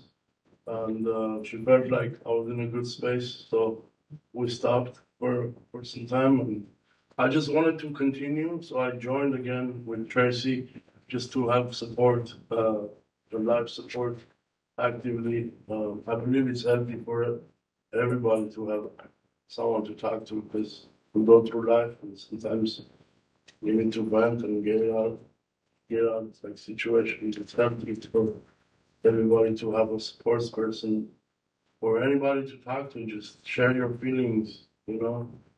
And bottling up your emotions is not healthy. So I want to turn to your substance use. How do you understand your relationship? I mean, how do you think of yourself? Let me start there. Do you identify as an addict or an alcoholic? I was never diagnosed with substance use or alcoholism. I voluntarily joined all those fellowships to just better myself since I made amends to my wife and kids that I'm gonna be a better person. Okay. I joined every avenue I can to learn, to grow. So I understand that neither of your therapists has identified you as having like a substance use disorder. Is that what you're saying? Yes. But how do you identify? Do you think of yourself as an addict or an alcoholic? No, I was in a dark place at the time, going through financial hardship, and I didn't know how to process all the anxiety and stress, failure. So I was using to cope and escape reality at the time, which was a short period. And I don't identify as an alcoholic or substance user. Okay. Nevertheless, you've been abstaining since, do you have a date that you identify as a Yes, sobriety date? March. The Yes, time I was incarcerated, I knew I had hit rock bottom and I couldn't continue with this anymore. And from then on, all my rehabilitation efforts began and continues, and I follow a program that works. Today, I have my support system and the therapist I continue to see. I have my wife and kids. I'm a provider. I have all the support systems in case life happens again. I learned all the coping mechanisms, identifying the stressors in case I do have financial hardship. Uh, Again, I would know how to handle it in the future. So I saw that in your materials, March 2017, I believe, right? Yes. Do you have a specific day that you identify? The day that I went into jail.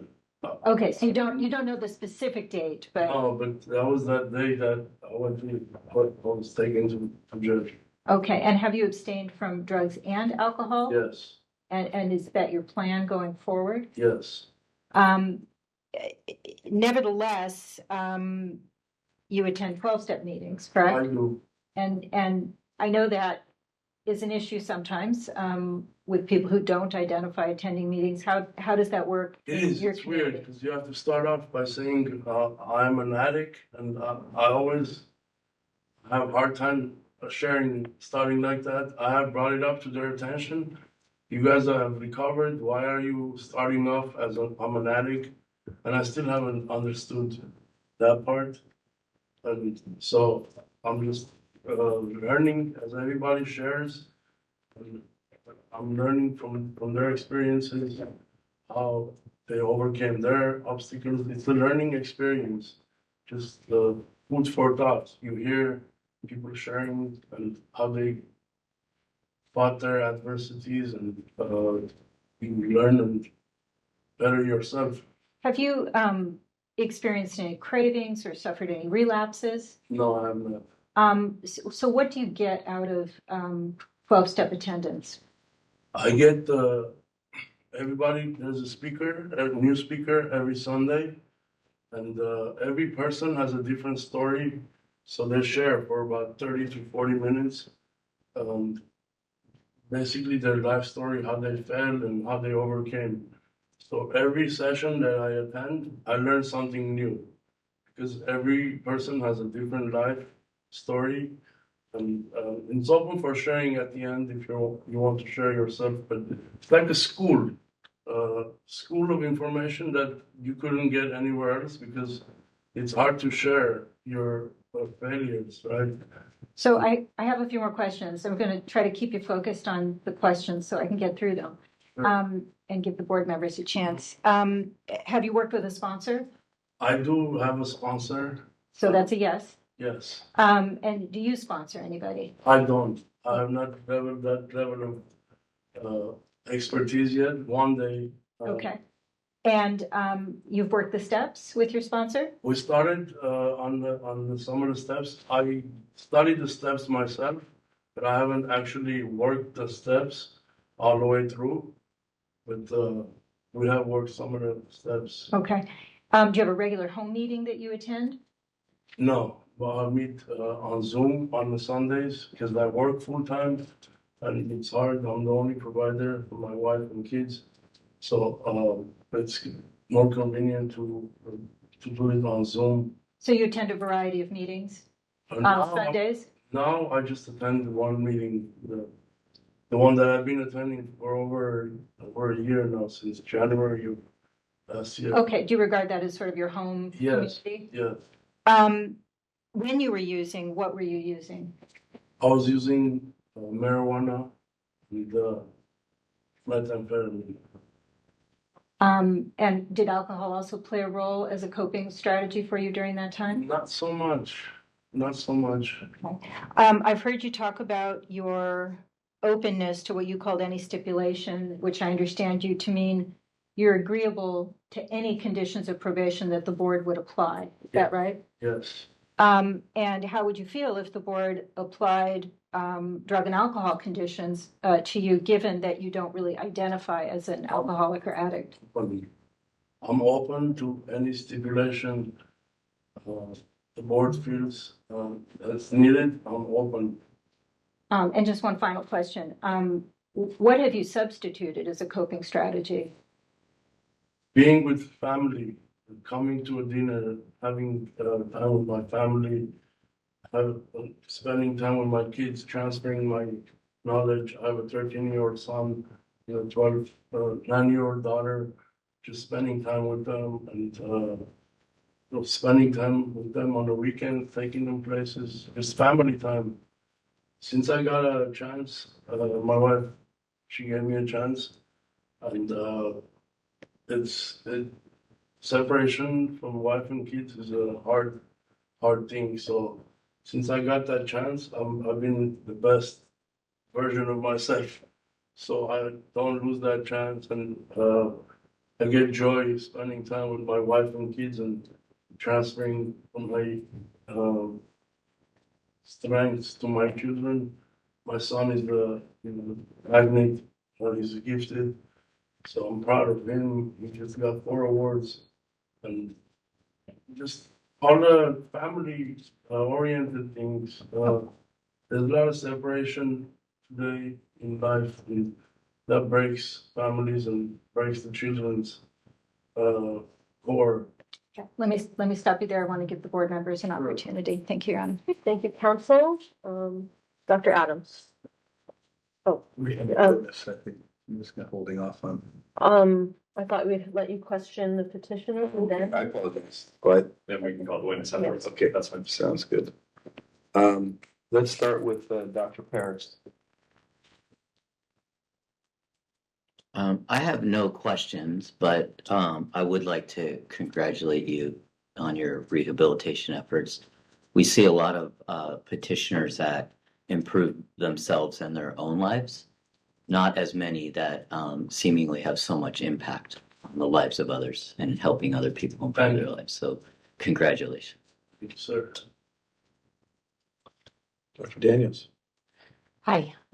I just have one question since you are, you have a full-time job right now. How would you, if you were to get your license back, what does that look like? And how would you manage, first of all, how would you begin that process? What does that look like for you? And then would you keep your current job and how would you manage all of that? And have you given that thought? And do you have a plan? That's an excellent question. I've been thinking about that, and my director is very mindful. She's afraid to lose me as an employee, and she said if all goes well, you can work around your schedule part time. You can start off part time, and slowly transition until we figure out a way to find someone that you to replace you here. So your goal and your plan eventually would be to be full-time in practice? Yes, but initially I would like to work for the joint as Dr. Anish Chandra works for the joint. I would like to join the joint chiropractic as part-time just to slowly get acclimated to back to chiropractic. And then once I get my belts and suspended in place, then I will go full force as a chiropractor. And since it's been, I think, 10 years since you've practiced, I mean, practicing requires a lot of psychomotor skills and, knowing how to do exams, et cetera. How do you plan to address that? I've been watching a lot of YouTube videos on assessments and adjustments. I've been reading books and furthering my education, in more seminars over the time too. And I think chiropractic adjustments is like riding a bicycle. It's like either you get it or you don't. So I was an excellent adjuster, and I would take more classes to just oil up all my skills and to be a better provider. And you've said you'll do anything, so I assume you'd be willing to take part 4 of the national boards again. Yes, if needed, I'll take you. Great, thank you. No more questions. Dr. Anzalino. I just want to commend you on all that you've done Thank you, sir. and keep moving forward, Thank you. positive direction. Thank you. Ms. Cruz. I'll start off by saying congratulations, absolutely, on what everyone has said so far on just the progress you've made kind of within yourself, but also within the community. Just working for an organization with such wraparound services for clientele is always amazing. Some questions I have is, outside of Dr. Chandra, is there other kind of chiropractic colleagues that you've engaged? And I'm interested to know how you've engaged with the chiropractic community. Yes, I have other chiropractic friends that we graduated with. Of course, the cohort started with 53, and only 7 of us graduated at the end. So I do keep in communication. I regularly visit them to get adjustments myself, because we all need to stay well. Just basic pelvic misalignment, live with pain, not knowing what chiropractic is, and it leads to prolonged problems. I have been visiting, to answer your question, yes, my friends that are practicing actively and now I'm asking to get adjusted just to stay well myself. Kind of with your chiropractic peers or colleagues, is it just for adjustment, or is there kind of discussions on what your personal next steps would be, right? I want to explore their thoughts, and they're open and willing to give me opportunity once licensed to practice again. I always ask them, and they all know me that I have a good heart. I help people, and they're open to give me a chance to independent contractor, associate, whatever that may look like. Down the line. And then last question is, actually, not a question, just more of a comment is, can I also appreciate kind of you kind of looking, already kind of having an idea of what you want to do.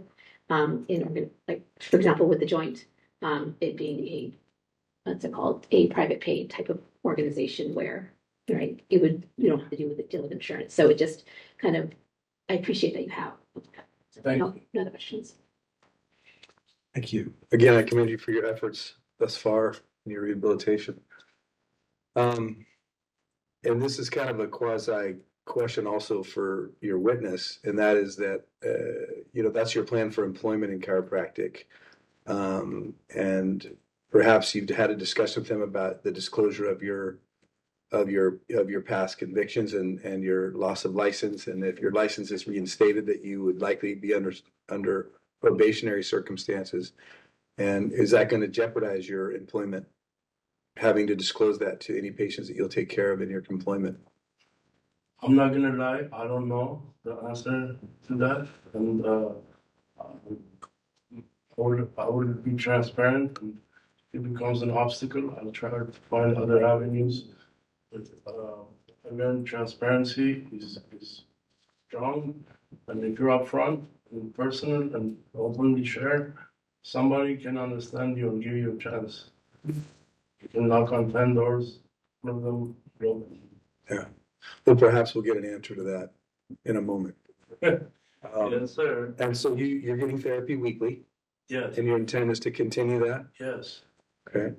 And along the same lines of the DAG's questions relative to your sobriety, and forgive me, DAG, if I'm not trying to put words in her mouth, but I think her intent is to address, knowing what I do know about NA and AA, is part of the reason for identifying is that you assume that accountability, that culpability for your actions, and that every day, you're committing to your sobriety. Mhm. So when you stand up and you say, hello, my name is, and you say your name and you say I'm an addict or I'm an alcoholic, that's your acknowledgement that I have a weakness, that I have a lack. And I think part of her reasoning for being pinpointed under questioning, if I may be so bold, is that that's part of where our assurance is that you're committed to that principle every day. Because that seems to what got you into trouble is the pressure, which everybody has their story, Yes. but the pressure, and are you every day recommitting and doing the things that you have to do to maintain that commitment to yourself, and obviously if you're giving your license back to your community as a chiropractor. Yes. Yes. Thank you for bridging the gap on that part that I couldn't understand. That it's work in progress. Now it makes sense why they're saying, "Hi, I'm an addict." That they're still working on themselves. So you may not identify as that yourself, but that's my understanding, the purpose of it. Yeah. And so when you're doing that, I hope that you're seeing that's and really from our perspective is that every day you wake up, it's like, I'm not going to make those same mistakes. I'm going to do everything I can through my training, through my coping skills, through whatever it is that I'm doing on a daily basis, and recommitting to those principles, right? Because you have a lot to lose, right? You have a family, you have other things, and I don't think you want to go back there. No. Okay. No, I don't. All right. I want everything in my power to better myself. I'm the best version of myself today. Not to go back to that space. I have no other questions. I'll give one opportunity if there's anything that came circled around for anybody on the board. With that, we thank you for your time, and we'll turn it back over to the judge. Hey, Counsel, do you have any follow-up questions? No, I don't have any redirection. I would just like to call our last witness. Okay, Thank you very much. Thank you, Mr. Scrivener. Thank you. thank you. Your Honor, I'd like to call Anish Chandra. Okay, and it's Dr. Chandra? Yes. Okay. I'm going to put you under oath. If you please raise your hand. Do you solemnly swear or affirm, under penalty of perjury, that your testimony in this hearing will be the truth, the whole truth, and nothing but the truth? I do. Okay, thank you. And if you could state and spell your name for me. My name is Anish, Anish, middle name Jai, Chandra, Chandra, Andra. Whenever you're ready. Thank you. Dr. Chandra, thank you for being with us today. I would just like to start to note that you submitted a letter of support, which is in this packet. I believe it is on, forgive me this moment. Here, 55 for the board. Excuse me, 54 and 55. Can you just start by telling us about your relationship with Mr. Derbyshire and how long you've known him? Jacob and I, we met each other first day of chiropractic school, Cleveland Chiropractic, September 2004. And we've known each other since day one. He talked a lot in class, and at the end of the day, we started talking together. And since then on, we became study partners till the end of school. And as noted in your letter, after you started practicing, you were communicating more intermittently. Mr. Derbyshire came to you after his convictions and incarceration. Can you just tell the board a little bit about your experience with Mr. Derbyshire after his convictions? Well, after his convictions, I mean, hearing about all that stuff, I was kind of flabbergasting, but what I noted after his convictions, what he was doing to get himself better. He would call me and ask me about what's going on with me and tell me about what's going on with him. You know, he started doing all these programs. He started helping people get back on their feet, getting back together with his family. He did suffer some losses with his parents, but he just showed me. He was getting back on his feet again. And you know, that's the guy I know from chiropractic school. He was the go-getter, more so than I was.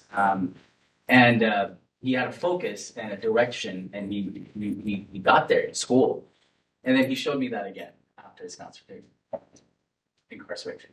Thank you, Dr. Chandra. And as we've just discussed about Mr. Derbyshire's support system, and you know, if you were feeling any of the pressures he was feeling at that time, would you consider yourself among that support system? Oh, definitely. Yes. And to the questions raised by the board, Mr. Derbyshire, if his license was reinstated, would be interested in practicing. Can you speak a little bit about conversations you've had with him about the joint and about what was raised earlier? Yes. I believe in him. I really do. I know he belongs in chiropractic, and I don't have a big position in the joint or anything, but I would like him to get reintegrated into the chiropractic lifestyle.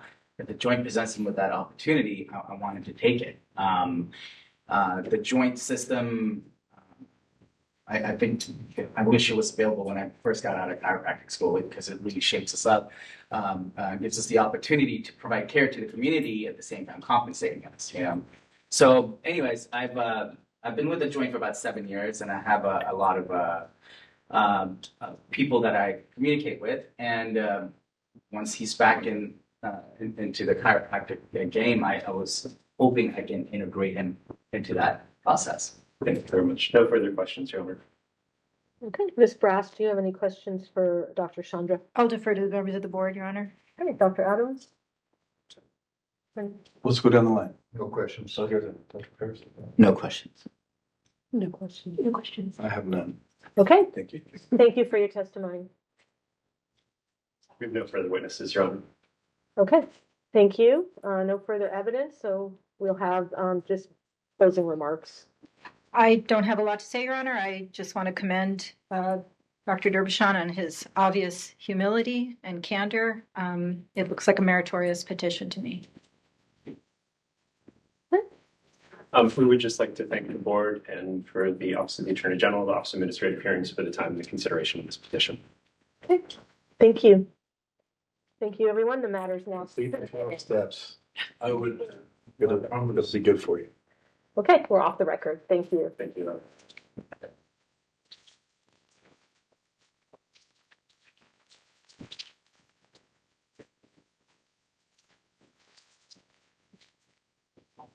Okay, I think what we'll do is we complete, that's about 1 hour. I think we should give a little bit of a break for bio break.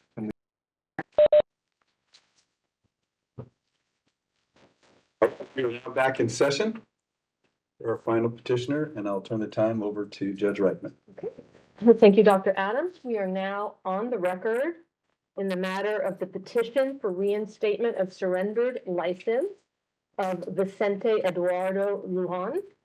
Board case number AC 2021-1357, Office of Administrative Hearings, case number 2025040394. Today is April the 18th, 2025, and I am Administrative Law Judge Karen Reichman from the Office of Administrative Hearings. Counsel, if you will please state your appearance. Good morning, Your Honor, Dr. Adams and members of the board. Leslie Brast, appearing this morning for the Office of the Attorney General on behalf of the people. Okay, good morning. And Mr. Lujan, welcome. You are representing yourself today, is that correct? Yes. Okay, welcome to our hearing, and you have consented to audio recording because we did not have a court reporter available. Yes. Okay, thank you. I'm going to ask Ms. Brast to identify the materials that were submitted and give a brief opening remarks. Board staff prepared petition packets that have been provided to me, to Dr. Lujan, to OAH, and to the members of the board. I've also uploaded copies of the packet to Case Center at OAH's request. The packet comprises a 2-page memorandum to the board from its executive officers summarizing the case, followed by several attachments, beginning with notice of hearing for today's proceeding. Second is the 2-page petition for reinstatement and supporting documentation. Third is a single-page continuing education log prepared by board staff.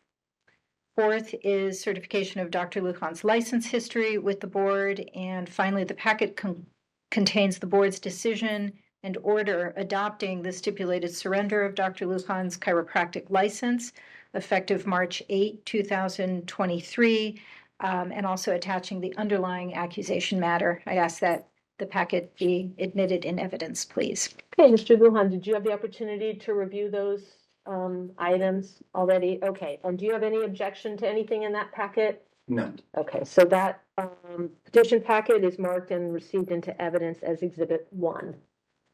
Okay, thank you. Dr. Lujan was issued his chiropractic license in August 2017. In March of 2022, the board's executive officer filed an accusation against him. But the accusation was predicated on sexual misconduct with multiple patients that appears to have started as early as 2018 when he was a new California licensee. Dr. Lujan established and maintained multiple sexual relationships with patients during the course of treatment, including sex before or after the provision of chiropractic services. He failed to establish written consent, record SOAP notes, or maintain appropriate documentation and accurate billing records. In June of 2019, Dr. Lujan manipulated several guests at a barbecue without examining or diagnosing them or creating any treatment records. He falsely advertised board certifications in non-existent specialties and worked out of 2 gyms that were not reported to the board or listed as primary or satellite offices. In total, the accusation alleged 10 causes for discipline, including failure to obtain written consent, sexual misconduct with patients, gross negligence, repeated acts of negligence, incompetence, and failure to record patient information and diagnoses, among several others. In resolution of the accusation, Dr. Lujan surrendered his chiropractic license. In doing so, he agreed that all the charges and allegations contained in the accusation are deemed true, correct, and admitted by him upon the board's consideration of a petition for reinstatement, such as this one. He also agreed not to petition for reinstatement for 2 years and agreed to pay the agency its investigation and enforcement costs in the amount of $7,500 prior to the issuance of a new or reinstated license. The board adopted the stipulated surrender of Dr. Lujan's license as its decision in the accusation case, effective March 8 of 2023. Dr. Lujan appears before you today seeking reinstatement. I don't know when the application was actually submitted, but the petition is dated January 12th of 2025. which would have been just shy of 2 years. In any case, it has now been just over 2 years since he became eligible for reinstatement. The evidence of rehabilitation in this case is slim. In support of his petition, Dr. Lujan submitted a 4-page written addendum to the petition and 4 certificates of coursework completed in December of 2024. Thank you. Okay. Thank you, counsel. I'm going to now put you under oath. If you'll please raise your hands. Do you solemnly swear or affirm, under penalty of perjury, that your testimony in this hearing will be the truth, the whole truth, and nothing but the truth? I do. Okay, and if you could please state your name for the record. Vicente Lujan. Thank you, Mr. Lujan. So we're here on your request to the board to be reinstated into licensure. And if the board wants to hear from you whether, as they reach a decision about whether it would be in the public interest to permit you to practice again. So if you want to make a statement to the board, and then Ms. Brast and the board members will want to ask you questions this morning. Sounds good. Okay. Well, thank you for the opportunity to speak. I'm 47 years old, and I can honestly say this is the first time in my life, or an extremely long time, that I've actually been happy. And the reason why I say that is because that wasn't always the case. I was, not too long ago, very unhappy. I was very selfish. And that obviously led to my behavior to the events of this matter. When the events, I know the suspension was only for 2 years, but my rehabilitation process, all that came out, it started when all this came out and came to light. I was with my ex-wife, which she's here as my witness today. But during that time, after it came out, we did try doing some counseling. We did some marriage counseling, and we realized that it wasn't just going to work, and then after that, I started to move forward. We moved out, separated. And at that time, when this all came out, I'll admit I was upset. I had that victim mentality. I was like that pity party, woe me, like this shouldn't happen, blah, blah, blah. It was all consensual. We're all friends and all, and so, but then as I moved forward, Jen, which is my ex-wife's name, Jen asked me, because at that time we had a young daughter, she's now 7, but at that time she asked me, how would you feel if our daughter dated someone like you with this behavior?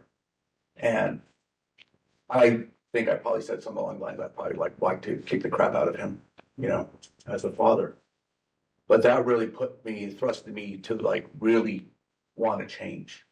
So I went through therapy, started my own therapy, private counseling. I joined an online men's, Christian group. And I just started working, and I started going to church, starting to rebuild a relationship with God. And during that time, I started to transform instead of through counseling and everything, not realizing this selfish attitude that I was having, where it was all about me. And I started wanting to give back and start to serve. And that's when I started noticing the bigger changes in me, as opposed to just being empty, because I kept focused on me and my issues, which we dealt in therapy. But then afterwards, I started, giving back to the community, because everyone at church was saying, in my men's group was saying, give back, there's more to life than just this behavior, So I went with a group with Chevron and El Corazon, went down to Tijuana, Mexico, helped build a house for a family in need. And that did feel good, just to give back without, any sort of, acknowledgement or recognition, just to give back. And other charitable events I did was raise money for the Kern County World War II Memorial. Started to do that. And once again, I raised money on my own efforts without asking or without promoting, really. I just raised money, So then I kind of presented a check to the board and here you go, because I wasn't doing it for recognition. But in appreciation, they did give me a challenge coin, which is rare to get.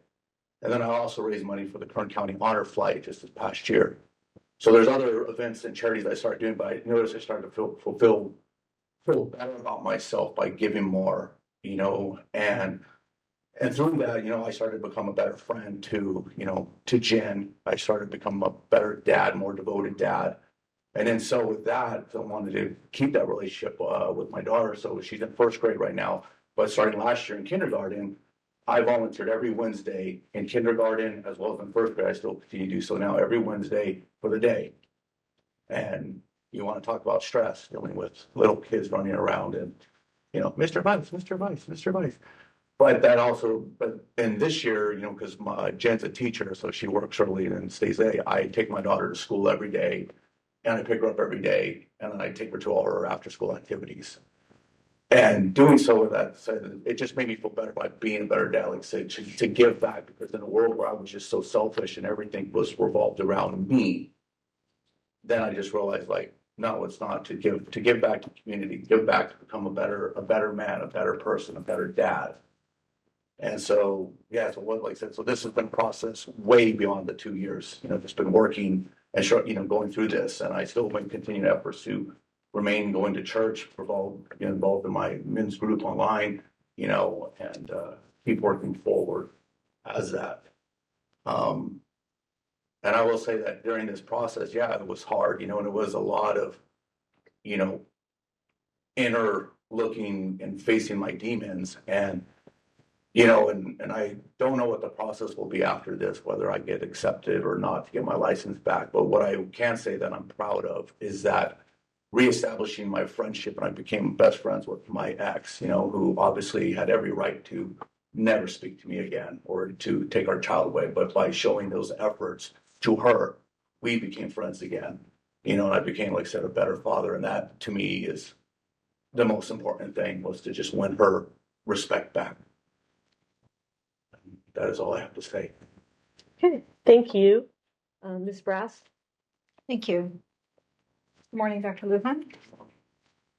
As a preliminary matter, I just want to ask you, you've made multiple references in your written statement, and you referenced it here to the suspension of your chiropractic license. And it may just be a misunderstanding of the terminology, but I want to be sure that you understand that you're not under a suspension order that can just be lifted. Your license was revoked. Is that clear?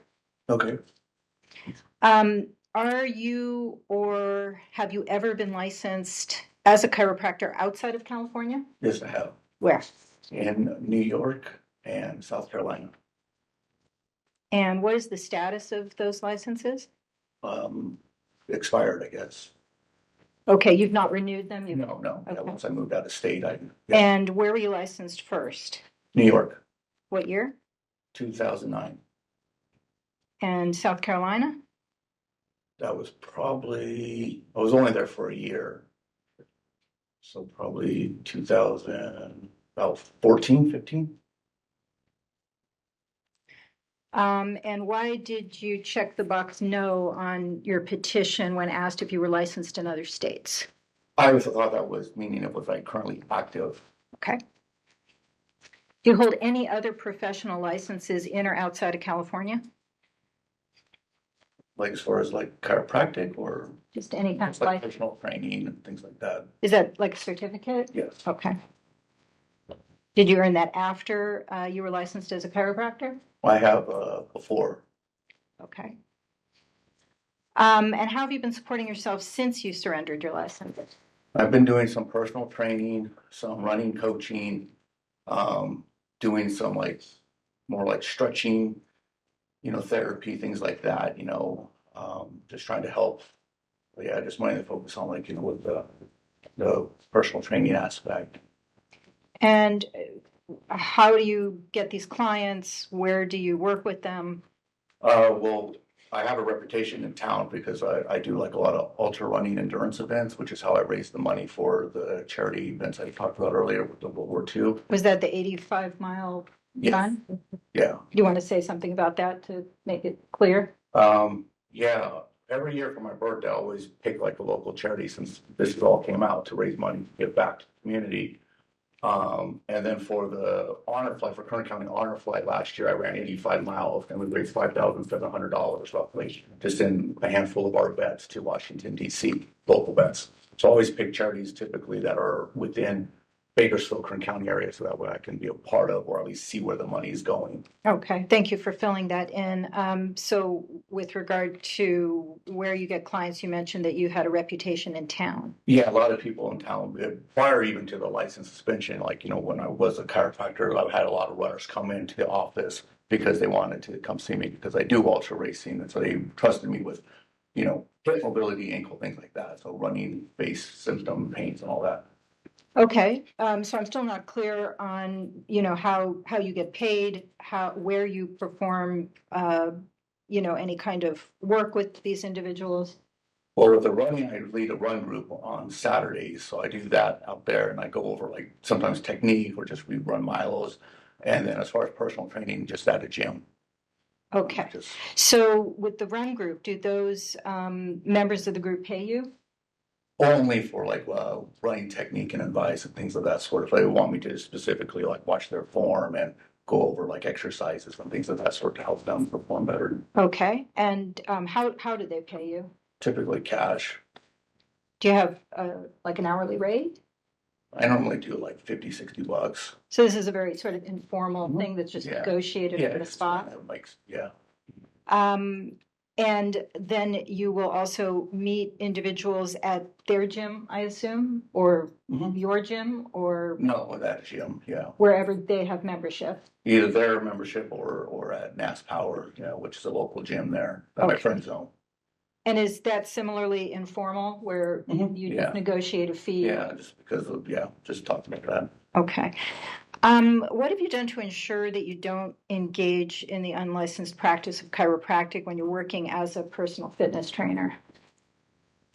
Well, during at that time, one, it's public, so there's other people there, and as I said, like I learned through this, I grew through this to where I know like what the consequences of my actions were to lead to the suspension of this license, and losing my chiropractic license was a big part of my identity, so to lose that, so therefore I'm not willing or wanting to ever jeopardize that again. So I will never engage in that risky behavior. Well, you led with it's public. Well, the gym is public. I know, but you're not suggesting that you need to be watched in order to not. I'm just trying to make sure that, it wasn't like.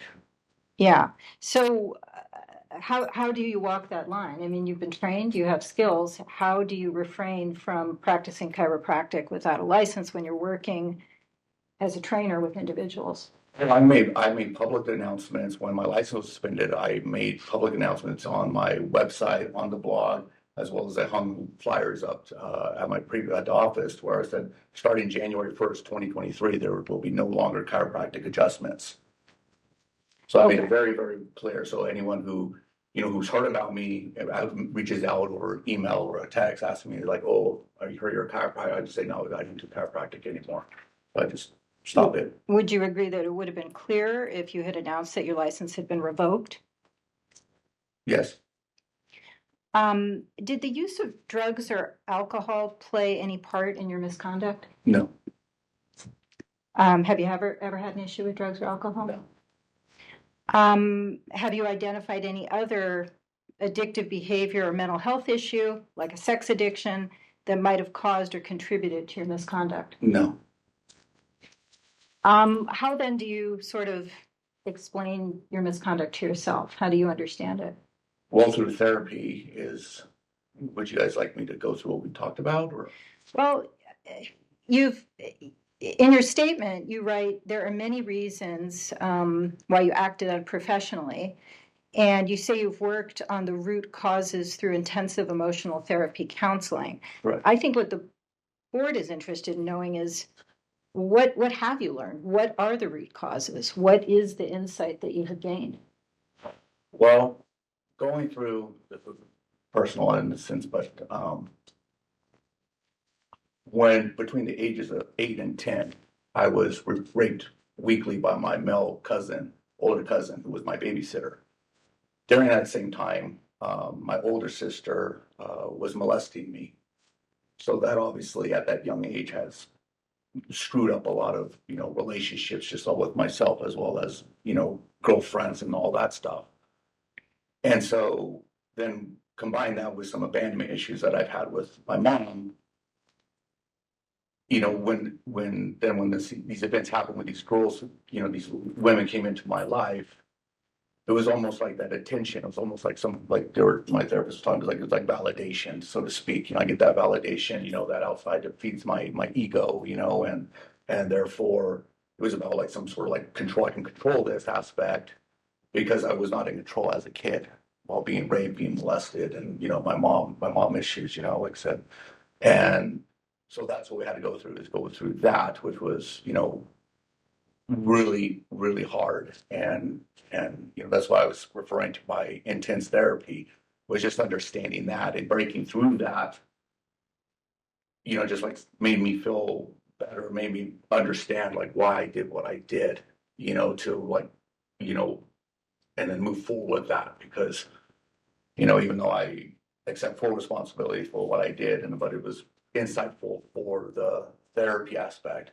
And that's why looking back now, reflecting back over the last like 5 years, going through all this, like, even though at the beginning I was kind of upset that this happened, because I thought it was unfair, unjust, and all that, but now I feel like I've gained so much and I've learned so much from this on how to move forward, not only just as a chiropractor, but like I said, just as a man and as a father and, future partner to whoever. But that's what. Well, thank you for sharing. I appreciate that. That's some very difficult stuff. You use the past tense and talking about having worked through it, and you also use the past tense, when you said you had a victim mentality. Do you regard your work dealing with this sexual trauma that you suffered as a child as complete? Yes, You feel like it's behind you at this point? absolutely. Way stronger now than what I was.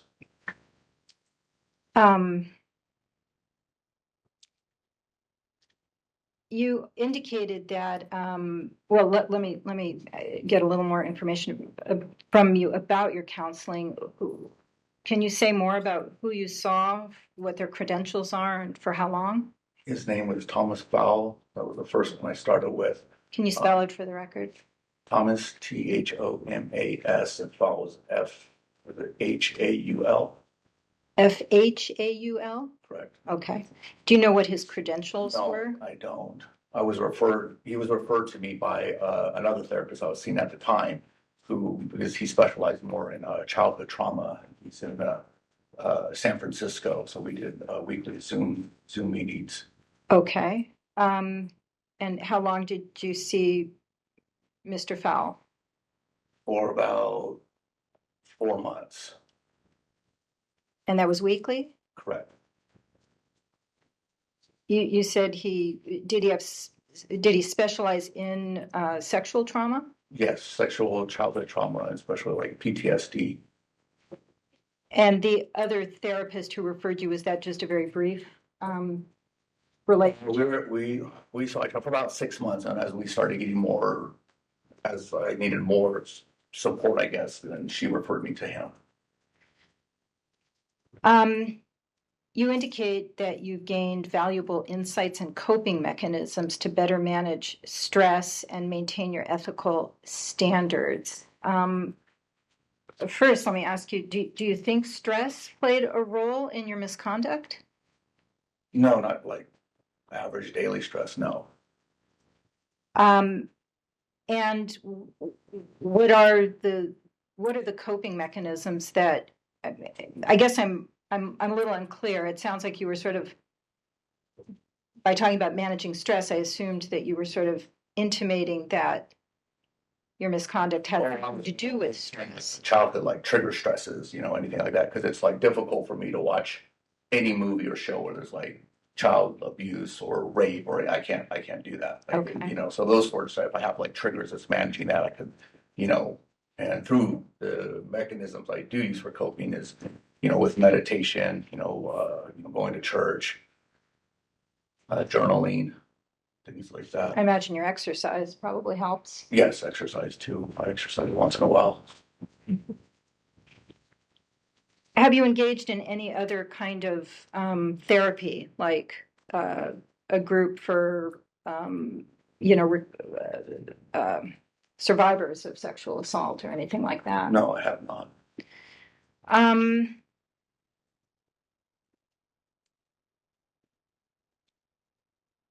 do you have an understanding of how your professional boundaries got so blurred? I mean, it sounds like it has to do with the fact that you got into some kind of a triggered state based on the feelings of empowerment perhaps you got with the attention from your female patients, something along those lines. It was just with the patients in question, and and for the record, we were friends first. I know that doesn't change anything of what my misconduct was, but it was just that because I've worked since got my license 2009, and there's never been a complaint or any issue since then. And since this incident, or for this case, the years following, there's never been another incident since. As far as that, but. When you say you got your license in 2009, do you mean in New York? Yes. Okay. Yeah, so in New York and South Carolina, there's never Well, been maybe a complaint. maybe the question I need to ask is, since practicing in California beginning in 2017, did you ever really have professional boundaries in place? Yes, I did. As you indicated, you were friends first with your patients. Well, with the ones in question, yes. Okay. In this case.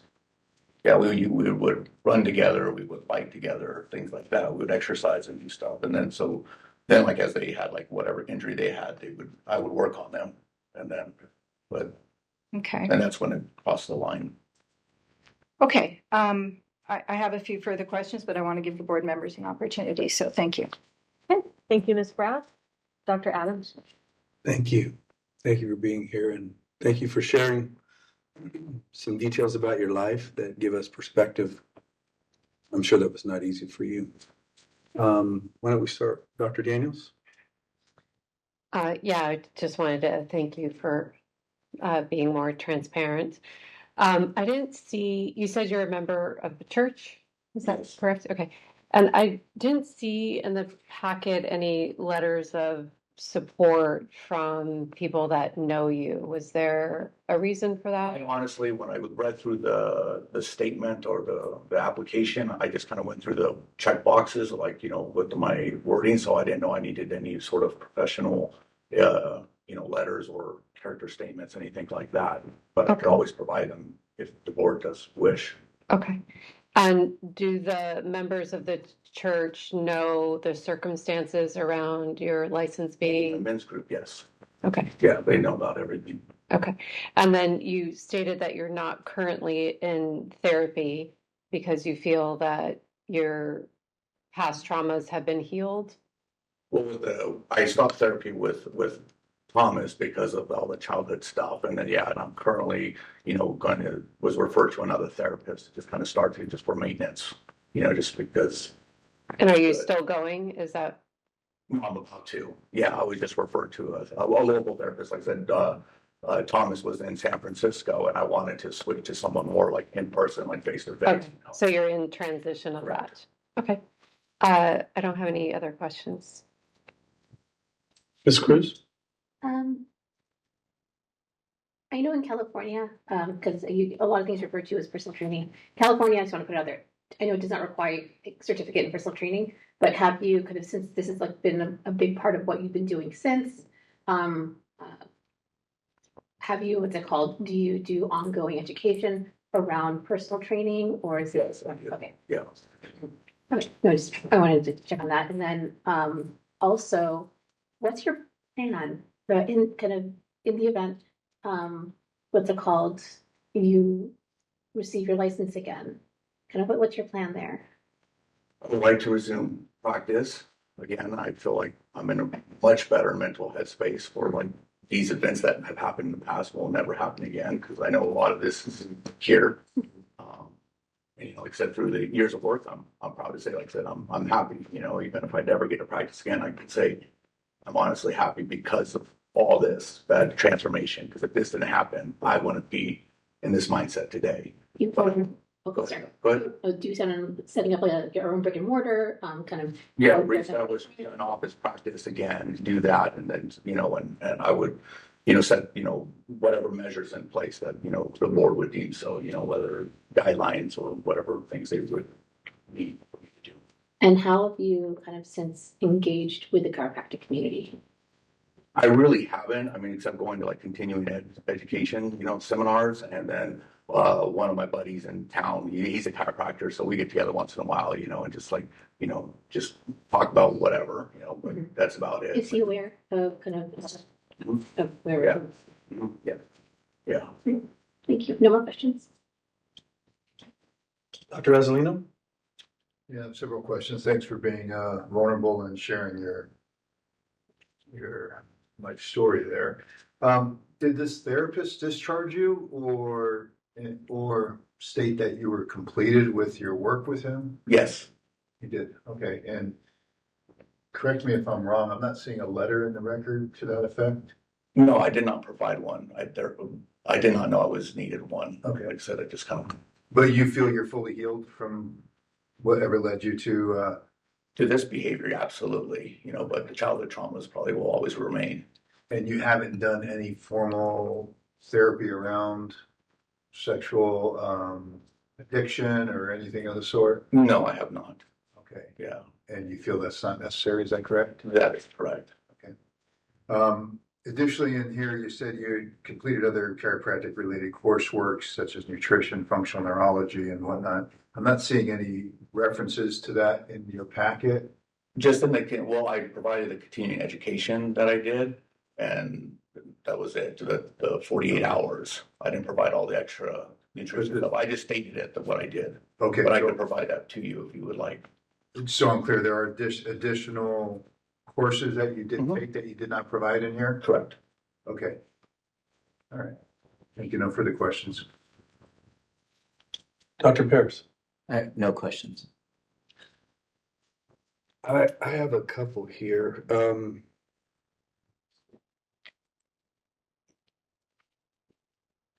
The DAG alluded to this. When you're doing your personal training, it is your testimony that you have not adjusted anybody since the revocation of your license. Correct. Not even family.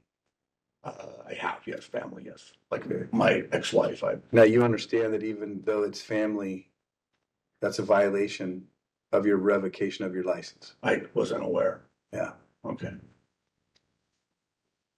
Family, friends. You need to keep records on them. Have I? No, I'm saying when you're a chiropractor, Yes. you need to keep records of family and friends and those types of things. You're not a chiropractor, so you're not licensed to adjust. I know that's hard to take, but that's a fact. Okay. So I'm going to ask you a really direct question. If we were to have 10 of your personal training clients in here today behind you, supporting you, would any of them testify that you've adjusted them? No, they would say I have not. You have not. No. Is there anybody that would say you've adjusted them other than your family? Just family. Okay. And primarily Jim. Okay. I would encourage you not to do that. Absolutely. Because you've admitted now to Okay. Yeah. a violation of your revocation. Are you a sole proprietor or do you have a business under which you're transacting right now? The LLC, yes. Okay. And it was your statement that when you left New York, there was no discipline? No. And in South Carolina, there was no discipline when you left? No. Right. And so it's also your testimony that from 2009 and receiving your license in New York, that you never had sexual interaction with any of your clients in those areas? Yeah. That only started here in California. Just with the events in question, absolutely. Okay. So in light of that, you obviously saw a lot of patients during that time. What was different when you got to California? What changed? Because, and again, all respect, you've shared with us some very intimate things. Those things happened in your childhood and you practiced and you interact with patients, but something happened. Was there a trigger that you've identified in your therapy that can you can share with us that would help us understand? Absolutely. There was a couple of triggers because when I was in South Carolina, my mom fell. She was in Bakersfield. She fell, broke her hip and her wrist, which is why I left South Carolina. I came back, moved in with her, to take care of her because none of my siblings were in the position to do so. So I just helped to rehab her, take care of her because, as we all know, elderly folks with the hip fracture is often not a good sign. So I had to motivate her. During working with her, as far as like the abandonment issues were, like I started to realize I was giving so much to her and I wasn't receiving that. That triggered me like the childhood, because I was the first one in my family to become a doctor.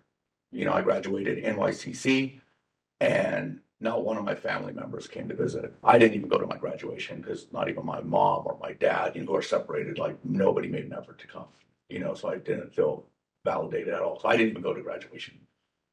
Even when I moved back, after all that time practicing, moved back, took care of her, my mom never once said thank you, not for, or good job, congratulations, nothing like that.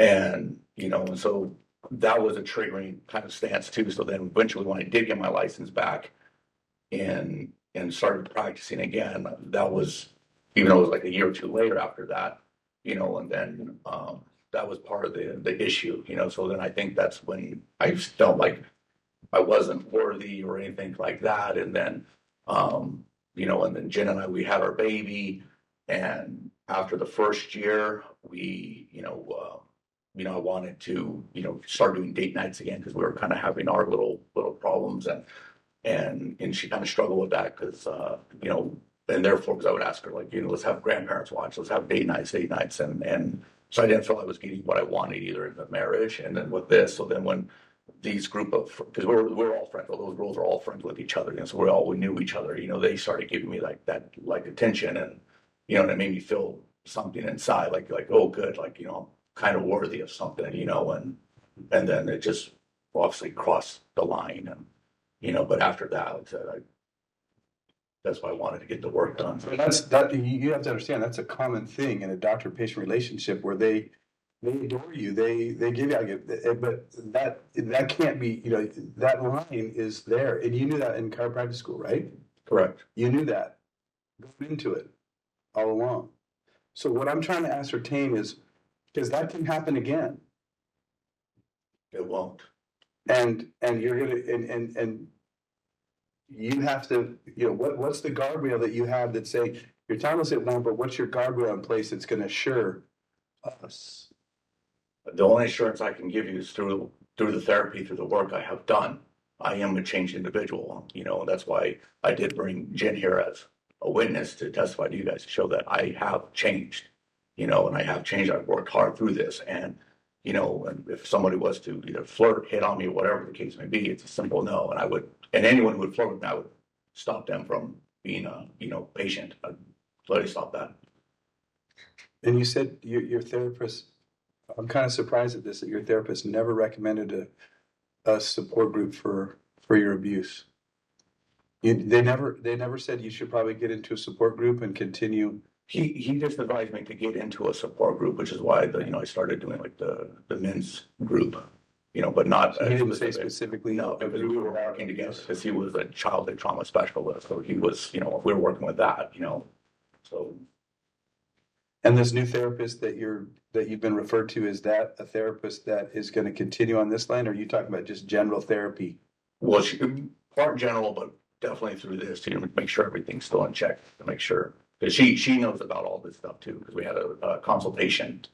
So I already told her about all this and told her about the hearing today and everything else, to just make sure she knows what she's getting herself into. So just one final thing I kind of want to hit on this is that you've said it a few times that when, you know, the complaint was filed against you, your first reaction was, use your own words again for me. No, I said I was upset. I thought, you know, with that victim mentality, I thought, why would they do this to me? Why me, this, that, and other, you know? Because that was when it first happened, because I looked at it as, with these individuals, like, we're all friends. We all knew each other. We all went to each other's houses. We all hung out together. You know, they were all in relationships, married or with a boyfriend. We were all, it was a big mess. And I'm like, so they go after my license, and, you know, but I didn't go after them. I made no official complaints against their profession whatsoever. So it was just that attitude, like, whoa, me, pity me, why me, you know? But like I said, now through that, especially like when Jen asked me about like, what kind of man do I want my daughter to be with? And like, is it going to be someone like me? You know, that really punched me in the gut, to where I'm like, not only losing our marriage, but that's why, like I said, as I started to change, and then now I can look back and I was like, dang, what an unhappy, selfish individual. I was a real a-hole. Now I can look back and it's like, that's why I'm grateful this happened. I'm grateful that my license got suspended, because without this, would my behavior have changed?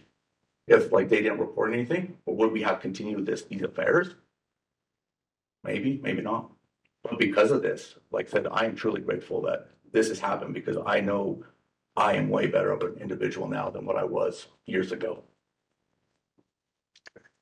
So just reiterating, you understand that doctor-patient relationship, that's sacrosanct. And you've got, that line is very clear. Have you read the regs? No. Okay. So you've not gone back and reviewed the regs that you violated? Oh, the regs, what do you mean by that? Regulations that you violated? Yes, I read Why your license was revoked? Yes, yeah, especially when. And you understand them? Yes, absolutely. You understand all the aspects of why you lost your license? Mm-hmm. Yes, absolutely. I have no further questions. Any other things that came back around that you wanted to address? Okay. Ms. Thank Brass, did you have any more questions? With the witness?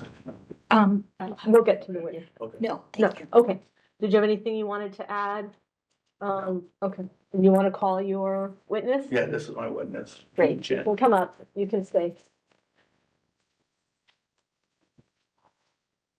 Hello. Hi. I'm gonna put you under oath. Okay, please raise your hand. Do you solemnly swear or affirm, under penalty of perjury, that your testimony in this hearing will be the truth, the whole truth, and nothing but the truth? Yes. And can you state and spell your name for me? Sure, it's Jennifer, Jennifer, Lujan, Lujan. Great. So you're not an attorney, so I'm just gonna kind of you understand what the hearing is, and you've heard about the hearing, and if you want to just share with the board what you think would be helpful I about it. mean, I didn't really know what to expect, so just kind of bear with me a little bit on it. So I apologize if I stumble somewhat, but we actually grew up together, going to elementary school and junior high. We were just acquaintances, not really friends. And when he moved back, we were doing a running challenge to do like however many thousands of miles within a year. And that's how we reconnected us as friends. And so I've seen him from the beginning to today, at least in California. We didn't really speak when he was back east. We got married after his first 100-mile race, and it was good, and he was, I knew of his family history. I knew of the trauma. I know the stressors that he was going through. I can testify to the fact that he didn't have any coping skills. He didn't have any ways of managing his thoughts and his actions. But I didn't see at that point, I didn't really see, outside of just having kind of a negative outlook, I didn't really see anything manifesting behaviorally, and so we were pretty. We were married and or engaged and married within a year or so, and then a baby came 6 months later, and there we were, and so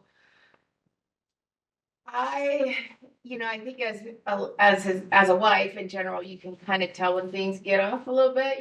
You just know, and we would question, and when he kind of takes it a little easy on these other girls, and one of them lived with us. She lived with us. She put my kid down to sleep, to bed. So when he says we're friends, we were all friends. It wasn't like it was like this separate life of his and then mine and then ours. We were all enmeshed. So of course, my thought process would come like, and I would question. But I'm also the person that says I'm not gonna really believe anything until I know for sure. I don't want to give credibility to something that's false. So I'm not going to do that until, I trust my husband, all of those factors. And but I could see how his behavior started to shift towards what I would say like outward appreciation. Like his social media was like a lot of like look at me kind of stuff, look at me, and it irritated the heck out of me. You know what I mean? I hated it. And I would be like, hey, can you not do but he really was he really thrived off of other people's inventions at that time. And I bring that up because like it's such a shift in who he is now, that from then to now it's like a complete 180. I do like if you look at his social media, a lot of it is just his running group is a big one, but it's a lot of like he'll do newsletters and things about different things. Either a lot of it's mental and emotional awareness, and sometimes then it's the physical and the rehabilitative type things. So he puts out a newsletter every week or so ish. And I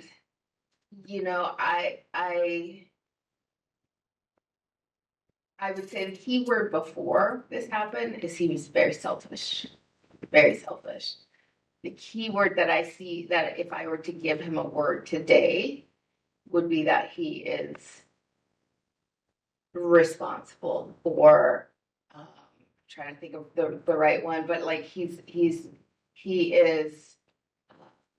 he's intuitive, I think, to the needs of himself first and foremost. Like I don't think he would think of the implications back then, but now he does. And so I think he's very aware when you bring up or ask, how are you not going to blur those lines? It's really how it should have been in the first place, cut and dry. No, there's always going to be people on both, on the other side of the line that can try and push those boundaries. And I think from what I've seen and how I see him and hear him speak about people, he's even told me like somebody tried this and it was like I had to tell him, no, you need to leave. Like certain those boundaries, and that's one thing that he has been working through is even with personal relationships, because we're not together. But with personal relationships, creating these boundaries, not letting people, kind of slide in and treat you this way when that's a hard line, and so, I've gone through a ton of therapy myself. So it's like, I see a lot, I look at, his coping skills. I look at, is he managing this stress, and I would say that he is, the big one, I think the big transformative factor is probably God, because he's very, like, even today, we're like, God's got our plan, he's going to decide what happens here. I can just tell, all we can do is speak the words we have, that in reality. So, we're not going to stress over this because there's a plan here, and if the plan is to get his license back, super, let's move that way. If his plan is to not get it back and we have to wait a year, fine. He's accepting of that. It's kind of to the point now where that higher power has taken over. And I think that has been his biggest like transformative like moment. He relies on prayer. He relies on church and if we don't go to church, we watch church. You know what I mean, on online and stuff like that. Raising our daughter, he is, he's at her school 1:30, pick her up every day, takes her to swim, takes her to gymnastics, takes her to ballet, takes her to piano. You know what I mean? And that because I'm working, my class doesn't get out till 3:40. So he's doing all of those fatherly, and he is, he's using his role as a parent to the fullest, I would say. He's fulfilling his role as a dad. And that, of course, to me is my most important goal, because I wouldn't have him around if he was still doing all that BS. I would not tolerate that because, like I said, I had to go through my therapy. I go to therapy all the time. I go through group therapy twice a week, sometimes 3. And I've learned to make my boundaries just as much as he has. And because of that, it has forced him to also make those changes. So yeah, I mean, we're not we're not ever gonna really, we're not gonna be together. And we both have accepted that. That's a non-factor when it comes to this. The reality is we want what's best for our 7-year-old daughter, Genevieve, and we do what it takes to get that for her. And for him, it's getting his crap together. And for me, it's making sure that I don't allow that nonsense to enter into my life and that we are able to provide her what we need to provide her with. And I think that he's an amazing dad. And that is a testimony in his character at the very least, I can say, so I guess that's Thank you. Sure. Thank you. Any questions? Just a couple. Sure. Good afternoon, Ms. Lujan. What do you do for work? I'm a teacher of science for junior high. For junior high? Uh-huh. What kind of science? Well, this is my 20th year, so primarily I did 8th grade. Before the NGSS standards came by, it was mostly physical science. Now it's integrated, so I teach various physical life and. In public school? Uh-huh. So what kind of credential do you hold? Actually, I have a multiple subject California credential, but I have a bachelor's degree in biology from Cal State Bakersfield, so I'm able to have a supplemental, we call it supplemental, and then I have a master's degree also. Okay. And do you two live together or apart? We do. We co-parent in the same house, separate rooms, of course. But yeah, we do live together. It just a lot of people find it weird, but to be honest, it's what's best for our kid. And it works for us, and so. Are there other members of the household, or just the three of you? Just the three of us. Thank you. Thank you for your testimony. Dr. Adams, any questions from the board? I have none. Dr. Azzalino? Just want to say good job of putting your kid first. Thank you. Thank you for being Yeah, here. thank you. No questions. Yeah, no questions. No questions, but thank you for your answer. Thank you. Thank you very much. Okay. So no more evidence. We'll just have some closing remarks. Ms. Brath? It is, as I know you know, Dr. Lujan's burden as the petitioner in this matter to prove by clear and convincing evidence his entitlement to reinstatement. That's a fairly high standard. I want to be clear that I'm sympathetic to Dr. Lujan, and I appreciate that you came forward with your full story here in probably a very challenging environment. I did note that there was no mention whatsoever of the specifics of your underlying misconduct in your 4-page written statement.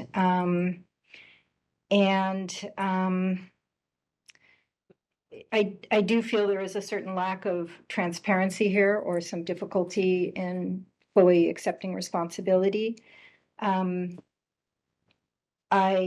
believe Dr. Lujan when he says, I believe that he believes this will never happen again. I believe that he is sincere. However, he made he distinguished between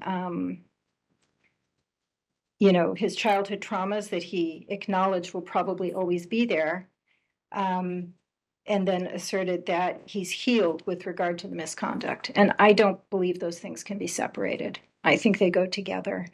And in terms of public safety, and I certainly hope Dr. Lujan understands that these matters are not about punishing him and keeping him from the work that he loves. They're about protecting the public. But I don't think that it's safe for the public when an individual is kind of white knuckling it through emotional trauma. I do think it has to be worked through. So I will leave it to the board to determine whether he met his burden to prove his entitlement to reinstatement. I would just encourage him, regardless of the outcome of this matter, to continue to work therapeutically on the underlying childhood trauma. It may always be there, but I do think that work can be done to return him more safely to practice in the future. And I'll submit it with that. Thank you. Thank you. Mr. Lujan, do you want to make any final statement to the board? What I would ask is that if the board decides not to reinstate my license, which, you know, I will fully accept, and, but what I'd like to is whatever recommendations or guidelines you guys would need from me, you know, to prove, you know, the next time I'm here. That's what I would at least request, so I know I can do this a little bit better for you guys and provide more information, which I felt to do at this time, because I didn't clearly quite understand everything that was asked. But yeah, that would be appreciated. Thank you. Thank you very much. The matter is now submitted. We're going to go off the record. Okay. Concludes the hearing. Thank you. Yes.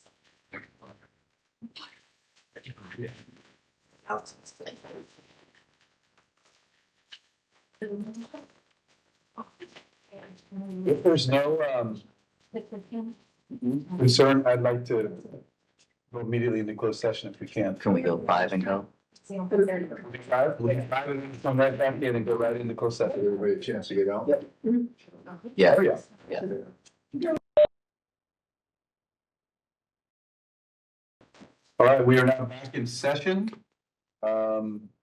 We've completed our agenda items. We are now going to go into closed session.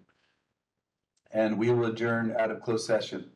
So anybody watching at home, this will be the end of the feed. Any final comments there? All right, we'll go into closed session. Thank you.